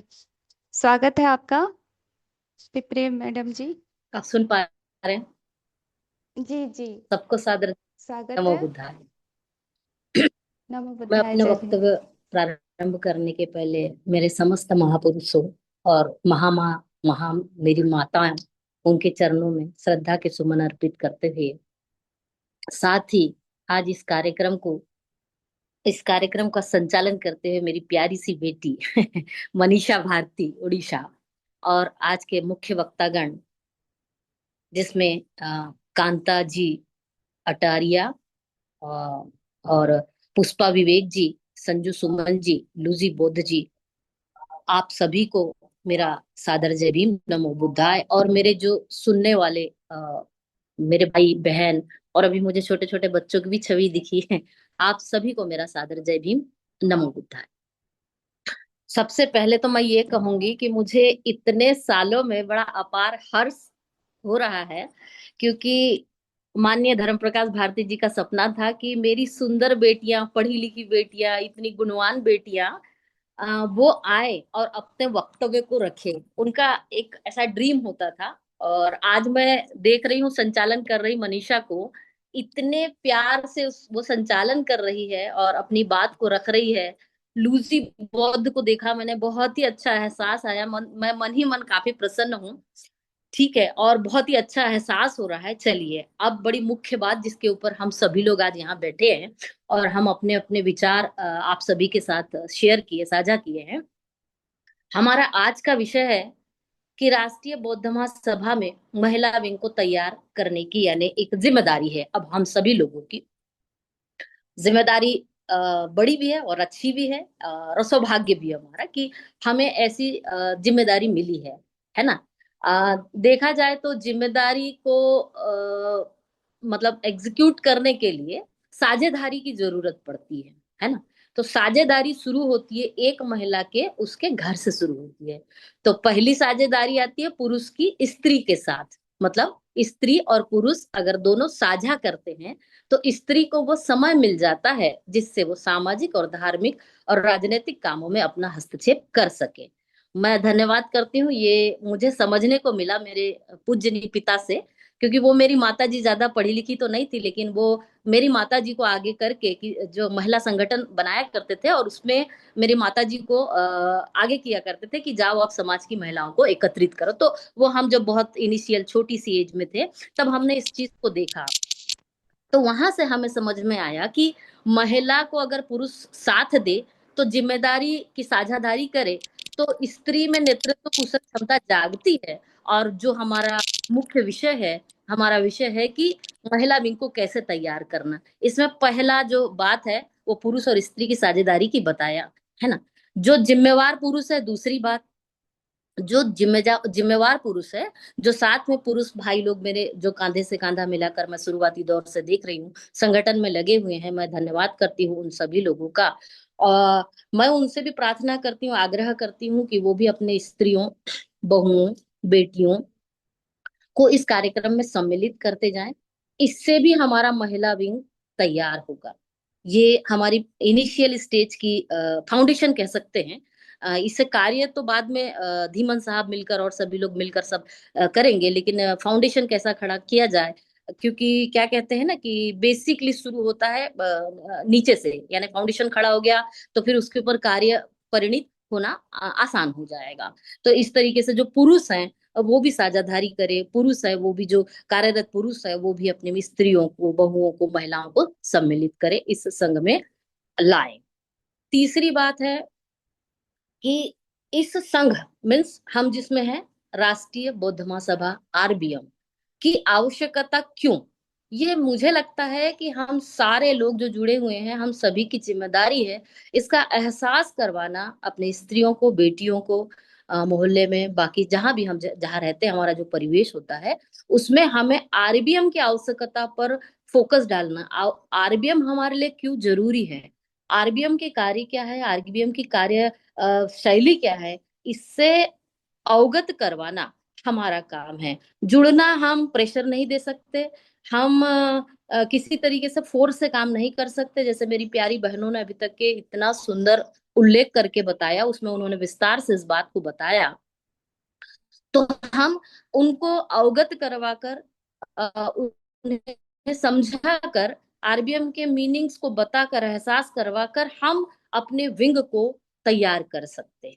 चौथी बात, संघ को लंबे समय तक संचालित, जो लंबे समय तक संचालित है ना, वो है आरएसएस। देखिए, मैं आरएसएस का उदाहरण इसलिए दे रही हूँ, मेरे नॉलेज के मुताबिक मुझे ऐसा लगता है कि वहां उसको पोषित कर काम स्त्रियां करती है। जैसे उनके जितने कार्यक्रम, मतलब जितने वो जैसे वो बहनों ने बताया, पाखंड है, अंधविश्वास है, धर्म की जो रीतियां हैं, उसको संचालित करने का पूर्णतः जिम्मेदारी जो होता है, जो काम जो होता है, वो स्त्रियां करती है। मतलब उस संघ को स्थापित लंबे समय तक रखने का काम वो करती है, लेकिन संघ में उनका कहीं कोई रोल नहीं है, क्योंकि इन्हीं के माध्यम से उनका संगठन मजबूत होता है। जैसे देखिए, समय तो कम है, फिर भी मैं थोड़ा विस्तार से इसको बोलना चाहती हूँ कि जैसे किसी संगठन को मजबूत करने के लिए उसके कुछ कंटेंट होते हैं, कुछ पैतरे, कुछ तरीके होते हैं उनके हिसाब से, तो वो उनको संचालित समय अनुसार करते रहते, अपडेट्स करते रहते। जैसे पहले क्या हुआ करता था कि ये लोग नाट्य किया करते थे, रामलीला किया करते थे, उसके बाद सीरियल्स इन्होंने किया, फिर उसके बाद इन लोगों ने, जैसे मैं दिल्ली में थी तो जगराते करते थे, फिर मैंने देखा इन लोग फिर अभी यूट्यूब पर अपना रखते हैं। दैट मीन्स वो रणनीति समय समय पर तैयार करते हैं, और उसमें हीरोइन के रूप में हमारी महिलाओं का इस्तेमाल करते हैं। मेरा कहने का मतलब है कि हमारा इस्तेमाल करते हैं वो। तो मेरा कहना है, मुख्य रूप से मेरा आस्था है इस बात को इतना इलोबोरेट करने का, कि संघ में उनका कोई रोल नहीं, कोई योगदान नहीं, लेकिन हमारे लिए बहुत अच्छी बात है, we are proud to feel that, कि संघ में आज हमें हमारे संस्थापक साहब हमें जगह दे रहे हैं, मतलब हमारी भूमिका को बिल्कुल आइडेंटिटी कर रहे हैं। जैसे बाबा साहब ने हमें जगह दी, वैसे इसमें भी हमें पूरी तरह जगह देकर हमें सम्मान दे रहे हैं, और हमें हमारे सम्मान के साथ हमारे विचारों को वहाँ मतलब कैसा करे इस बारे में वो हमसे भी जानकारी देते हैं। ये बहुत अच्छी बात है। तो हम सभी को इस तरीके से आगे बढ़कर इस संगठन को मजबूत करने के लिए अलग अलग मुद्दों पर कार्य करना होगा। और सबसे बड़ी बात, इन मुद्दों पर कार्य करने के लिए, हाँ जी बोलिए, मैं कोई ज्यादा टाइम तो नहीं ले रही हूँ आप लोगों का? जी बिल्कुल नहीं, आप जैसे धार्मिक अपनी बात कार्यों के माध्यम से हम चाहते हैं कि महिलाओं को इकट्ठा करें, है ना, और उसके बाद कैसे महिला जैसे इकट्ठा होगी इसमें, तो उसमें कैसा कि संघ का निर्माण कैसे होगा, संगठन का कैसे निर्माण होगा, ये एकदम से तो बताया नहीं जा सकता। जैसे मेरी बहनों ने बहुत अच्छे से विस्तार से बताया, कि कुछ बहनों ने बताया कि संगठन के निर्माण के ऊपर कैसा किया जा सकता है। जैसे सुमन जी ने बताया कि अंधविश्वास को कैसे खत्म करें, तो उन्होंने बताया कि इसको भी रणनीतिक तौर पर हम अपना संगठन बनाने में यूज कर सकते हैं, उपयोग कर सकते हैं। कि जैसे अंधविश्वास में फंसी महिलाएं हैं, तो वो क्या होती है, समाज में जाती हैं, अपने अंधविश्वास का अनुसरण करती, पालन करती है, तो वो एक पक्ष पर काम कर रही है। तो बड़ी अच्छी बात थी, लूजी जी ने बताया कि क्यों ना हम इन महिलाओं को इकट्ठा करके, वो अपना काम कर रही है, लेकिन हम अपनी धारा लेकर, अपने विचारों से अवगत करवाकर हम अपना एक मिशन, एक मूवमेंट तैयार कर सकते हैं। अंधविश्वास एक बहुत लंबे समय से चली आ रही कुप्रथा है, लेकिन इसके विरुद्ध में हमें भी तो कार्य करना होगा। तो इससे हम एक पैरेलल मुहिम चला सकते हैं, एक भाईचारा रखना है। आप मुझे समझ रहे सर, मैं बता रहा हूँ, आप उनको भाईचारा रखना है। अपनी बोतल से तो बिक जाते हैं, उसको गलत क्यों नहीं कहते आप समाज? ऋषि जी, इनके माइक बंद करवाओ। फिर बुद्ध गया का आंदोलन को चल रहा। अरे मैं बुद्ध गया में देखो मैंने तो पंडित शशि मैडम, इनका माइक म्यूट करिए, है ना। तो अंधविश्वास के पैरेलल एक बड़ी लंबी मुहिम चल रही है, तो उसके सामने हम एक अपनी मुहिम खड़ी कर सकते हैं। जो जागरूक मेरी बेटियां, मेरी महिलाएं हैं, वो एक अलग मुहिम चलाकर उनके अंधविश्वास को हम काट सकते हैं, और हम अपने मिशन और संगठन को मजबूत कर सकते हैं। बहुत अच्छी बात है लूजी जी कि आपने बोला कि यंग लोगों का संगठन। तो मैं बहुत ज्यादा खुश हूँ कि आज हमारे संगठन में आप जैसे यंग बेटियां दिख रही हैं जो हमारे संगठन को मजबूत करने के लिए बहुत बड़ा रोल प्ले कर सकती है, क्योंकि बेटियां पहले इस तरीके से अपनी बात रखती नहीं थी। ये भी हमारी एक रणनीति है, दूसरे तरीके से हम संगठन को कैसे तैयार करें। तीसरी बात पुष्पा जी ने रखा था कि उन्होंने कहा था कि उन्होंने अपनी काफी सारी बातें रखी जिसमें उन्होंने बहुत सारे वास्तविक पक्षों को, देखिए उन्होंने जो बात रखी वो वास्तविक पक्ष उनको टच किया है, उन्हें तकलीफ दी है इस बात ने, और उन्होंने उसका निचोड़ हमारे सामने रखा। रखने के तरीके सबके अपने अपने अलग होते हैं, लेकिन समझने वाली बात यह है कि इससे हमें अपने संगठन का निर्माण करना है। इसलिए हर महिला ने, हर बेटी ने अपनी अपनी बात उस तरीके से रखा, और उन तरीकों में हम तरीके निकाल कर संगठन के निर्माण के ऊपर हम चर्चा आज करने के लिए यहाँ एकत्रित हुए हैं। तो उन्होंने कहा कि जो भी हमारे दिनचर्या होती है, दिनचर्या में होने वाली जो घटनाएं होती है, इनके ऊपर हमें कार्य करके अपने संगठन के निर्माण के लिए भी हमें एक रणनीति होगी। कांता जी ने बोला आयोजनों के माध्यम से, एकदम बिल्कुल परफेक्ट, एकदम बिल्कुल सही बात है। आयोजनों के माध्यम से, क्योंकि वो जो आयोजन होते हैं, जो भी अंधविश्वास और पाखंड के आयोजन होते हैं, उसके ऊपर वो महिलाएं कार्य करती हैं। वो कार्य करती हैं, लेकिन उन्हें नहीं पता होता कि वो क्या कर रही हैं, वो किस बात को पोषित कर रही है। उन्हें नहीं मालूम होता कि वो अपने ही पैर पर कुल्हाड़ी मार रही हैं। उन्हें नहीं पता है क्योंकि वो अंधविश्वास में इतना लिप्त हो गई। सिर्फ महिला ही नहीं है, पुरुष भी लिप्त है इस अंधविश्वास में।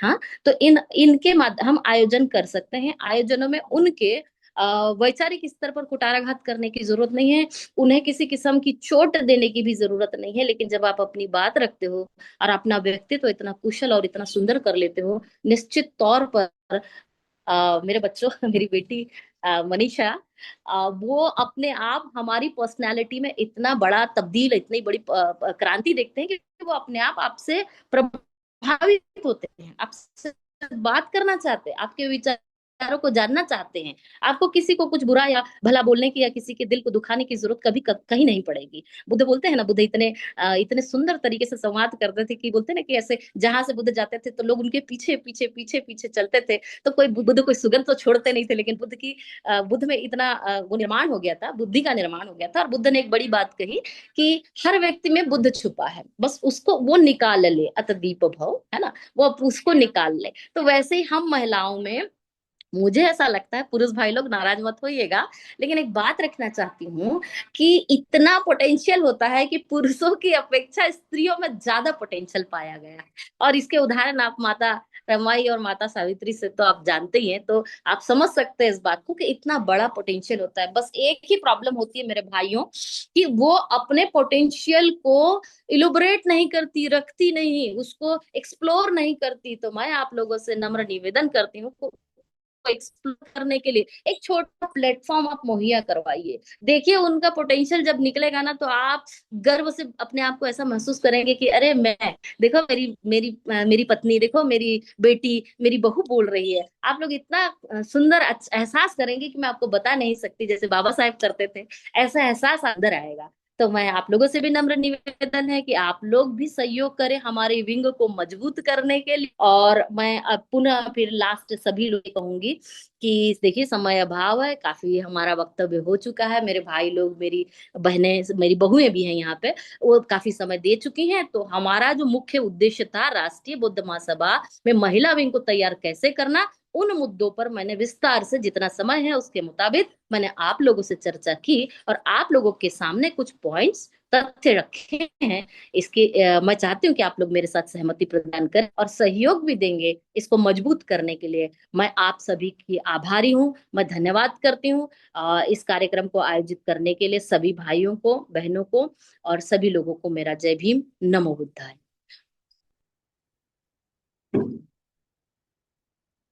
ठीक है मनीषा जी, संभालिए अपना माइक। मनीषा जी सुन पा रहे हैं?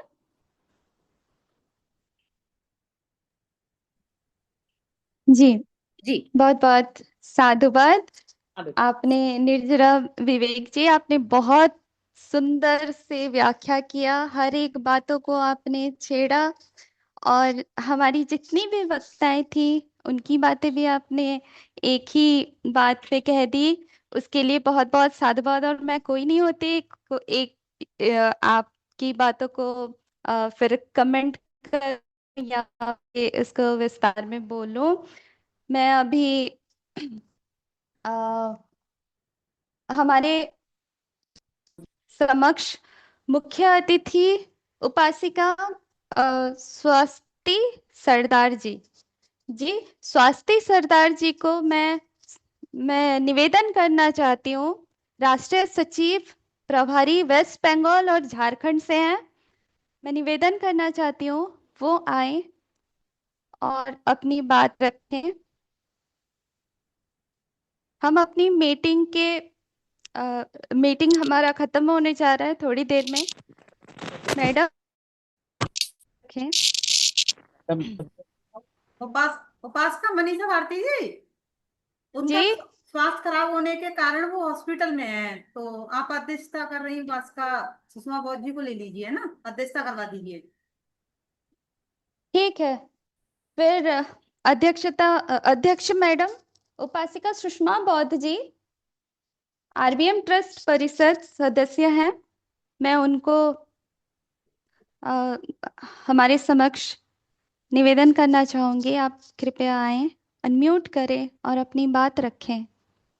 बहुत बहुत साधुवाद मनीषा बौद्ध जी, जो आपने बहुत ही सुंदर ढंग से संचालन करने का काम कर रही हैं।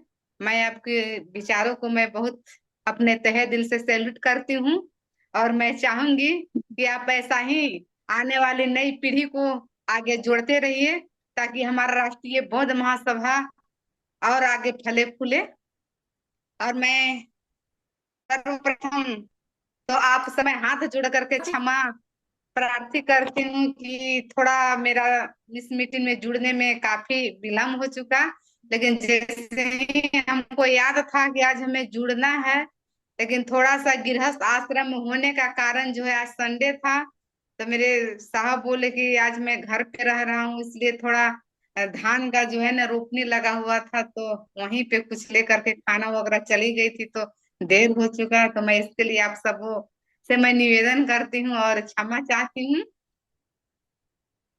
तो मैं सर्वप्रथम तथागत सम्यक संबुद्ध के चरणों में कोटि कोटि नमन करते हुए हमारे इस राष्ट्रीय बौद्ध महासभा के संस्थापक, यानी जो जड़ भी कहा जाए, धम्म प्रकाश भारती साहब जी, मैं इनको भी अपने तहे दिल से सत सत नमन करती हूँ। और इस वेबिनार में जुड़े हुए तमाम हमारे उपासक उपासिकाएं सबों को सादर नमो बुद्धाय, जय भीम के अभिवादन करती हूँ। और मैं अपने मुख्य वक्ता उपासक निर्झरा विनोद जी, जो ट्रस्ट परिषद के सदस्य नागपुर से हैं, वो तो बहुत ही विस्तार से उन्होंने बताए कि महिलाओं को कैसे राष्ट्रीय बौद्ध महासभा के बैनर तले सशक्त किया जाए। और निर्झरा विनोद जी ये भी बता रही थी कि राष्ट्रीय बौद्ध महासभा संघ से अवगत कराना, और इसके साथ ही साथ कहा जाए कि जिस तरह टीवी माध्यम से प्रचार करके, सीरियल दिखा करके और हमारी महिलाओं को ये धर्म कर्म कांडों में लिप्त किया जाता है, जोड़ा जाता है, तो इलेक्ट्रॉनिक मीडिया और होकल मीडिया जो है वो आरएसएस का सबसे बड़ा वो हथियार है। तो इससे कैसे हम अपने बौद्ध धर्म की ओर महिलाओं को ला सके, तो हमें इसे लाने से पहले जो तथागत बुद्ध की जो संघ है और राष्ट्रीय बौद्ध महासभा का एक बहुत बड़ा संगठन बनाई गई है, इसके माध्यम से एक ही रास्ता है जो तथागत बुद्ध ने कहा कि अत दीपो भव, अपना दीपक जो है कि स्वयं बनना चाहिए। तो हमें पूर्ण रूप से, जिस तरह से हमारी महिलाएं मानसिक गुलाम बनी हुई है, तो मानसिक गुलाम तब खत्म होगी जब तथागत बुद्ध के संग में आएगी। और जो तथागत बुद्ध ने बुद्धि की शरण में जाने की बात कही, संघ की शरण में जाने की बात कही, तो हमें बहुत ही विनम्र भाव से उन्हें बताना होगा। कहीं पे जिस तरह से देखते हैं कि जैसे अभी सोमवारी का समय चल रहा है, तो सबसे ज्यादा जो है हमारी महिलाएं तो सोमवारी में हर एक घर की महिला मैं देखती हूँ कि सोमवारी में कहीं न कहीं जो है कि पूजा पाठ में लीन रहती है। तो हमें बौद्ध धर्म की ओर लाने के लिए हमें गांव गांव में जा करके महिलाओं को इकट्ठा करके और बौद्ध धर्म की चर्चा करनी होगी। बुद्धम शरणम गच्छामि, धम्मं शरणम गच्छामि, संघम शरणम गच्छामि। और जो पंचशील है इसको सबसे पहले जो है कि विस्तार रूप से बताने की जरूरत है। और ये बुद्ध का जो है अष्टांगिक मार्ग जो बुद्ध दिए हैं इससे हमें बताने की जरूरत है। और जिस दिन हमारी महिलाएं पूर्ण रूप से वो समझ जाएगी और जो बुद्ध की अद दीपो भव वाली जो बात है वो समझ में जब खुद आ जाएगा तो हमारी महिलाएं जो है किधर आ सकती है। और जिस दिन हमारी महिलाएं अगर बुद्ध धर्म की ओर आ गई तो हमें लगता है कि बौद्ध धर्म जो है बहुत ही अच्छे से फले फूलेगा। अगर जिस दिन हमारी महिलाएं बुद्ध धर्म में पूर्ण रूप से जुड़ जाती हैं तो उसे कोई हटा भी नहीं सकता है। क्योंकि हमारी महिलाएं का झुकाव जो है सबसे ज्यादा जो है वो कर्म कांड में है, वो हिंदू धर्म में सबसे ज्यादा जुड़ी हुई है। और बाबा साहब के संविधान और बाबा साहब की जो बौद्ध धर्म की जो 22 प्रतिज्ञा है उसके बारे में हमारी महिलाएं समझ नहीं पा रही हैं। और जो बाबा साहब की 22 प्रतिज्ञाएं और भारतीय संविधान तथा पंचशील, त्रिशरण और अष्टांगिक मार्ग को जिस दिन हमारी महिलाएं समझ गई तो हमें लगता है उन्हें कोई इधर से उधर जो है नहीं कर पाएगा। क्योंकि जब तक पूर्ण रूप से हमारी महिलाएं नहीं समझती है तब तक जो है आरएसएस वाले तो हमेशा हमारे समाज के पीछे तोड़ने के लिए वो लगा रहता है। तो हमें ये हम सभी महिलाओं की जिम्मेवारी बनती है कि हमें जो बुद्ध के संग में लाना है वो कैसे लानी है। तो जब भी समय मिले समय निकाल करके 2 घंटा का जो है कि हमें कार्यक्रम को लेना होगा। 10 ही महिला जुट जाए तो भी काफी है। अगर 10 महिला भी अगर समझ जाती, 10 में से अगर 5 भी महिला समझ जाती है तो बौद्ध धर्म का जो है प्रचार प्रसार वो करेगी। और इससे क्या होगा कि हमारी महिलाएं ये बौद्ध धर्म की ओर आने की कोशिश करेगी। जो भारत की इतिहास को देखा जा रहा है वह और वर्तमान में जो खबर सोशल मीडिया के माध्यम से देखने को मिल रही है कि अभी मैं देख रही थी कि जो कांवड़ ढोने हमारी महिलाएं जा रही हैं वहां पे कांवड़ के स्थान पे जो है कि महिलाओं के साथ रेप हो जाता है। बिहार में एक लड़की दौड़ने गई थी, वो बेहोश हो गई, बेहोशी हालत के साथ भी जो है कि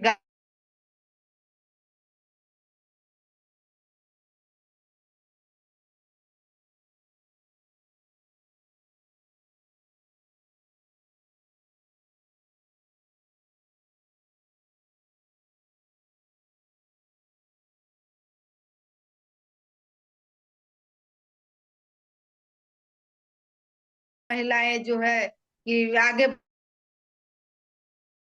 बढ़ पाएंगी और शिक्षित भी रहेगी, संगठित भी रहेगी और संघर्ष भी करेगी। तो हमें सबसे ज्यादा जो है कि शिक्षित थे वो सामाजिक कार्यक्रम भी लेते रहने की जरूरत है। और जिस तरह मैं देखी कि 111 महिलाएं इस वेबिनार में दी हुई हैं तो उतना हम लोग नहीं है।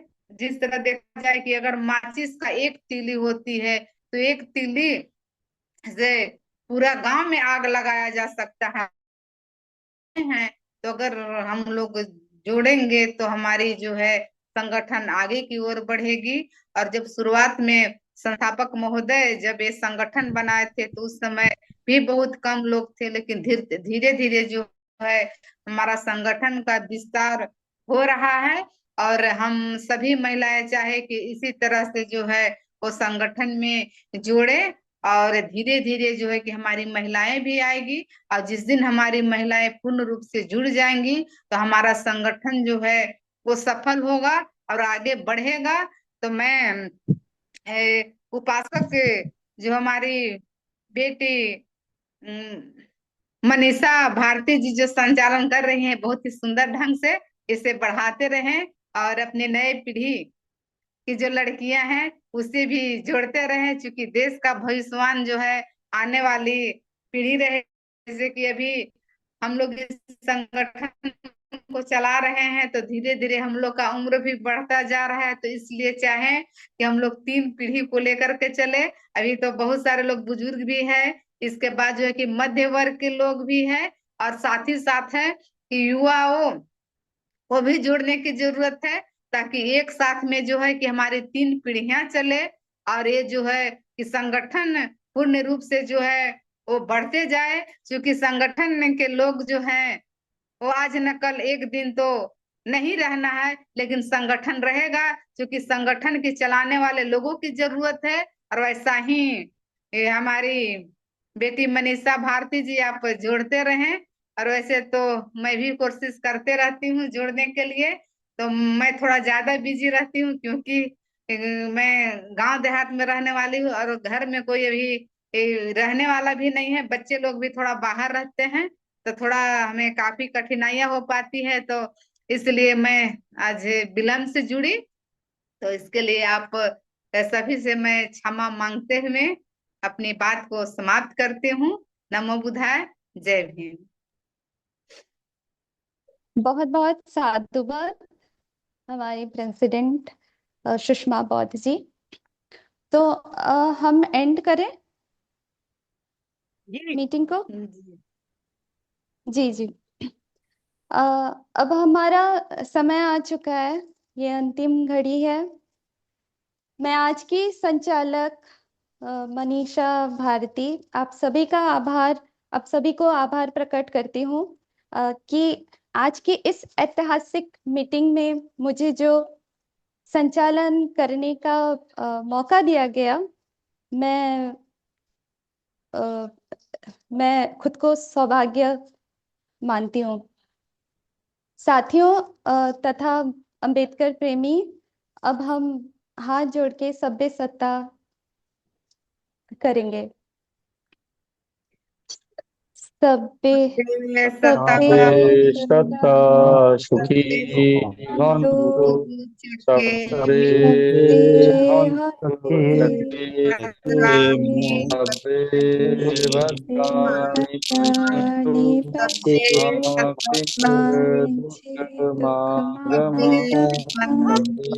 सभ्ये शतानि भवन्तु सभ्ये भद्राणि पश्यन्तु, मा कश्चित् दुःखमागमः, सभ्ये शतानि सुखी भवन्तु, सभ्ये भवन्तु सुखिनो, सभ्ये भद्राणि पश्यन्तु, मा कश्चित् दुःखमागमः। साधु साधु साधु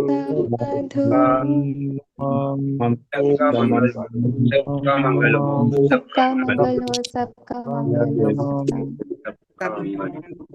जय भीम, नमो बुद्धाय। जय भीम, नमो बुद्धाय। भवतु सभ्य मंगलम, भवतु सभ्य मंगलम, भवतु सभ्य मंगलम। समापन की घोषणा की जाती है।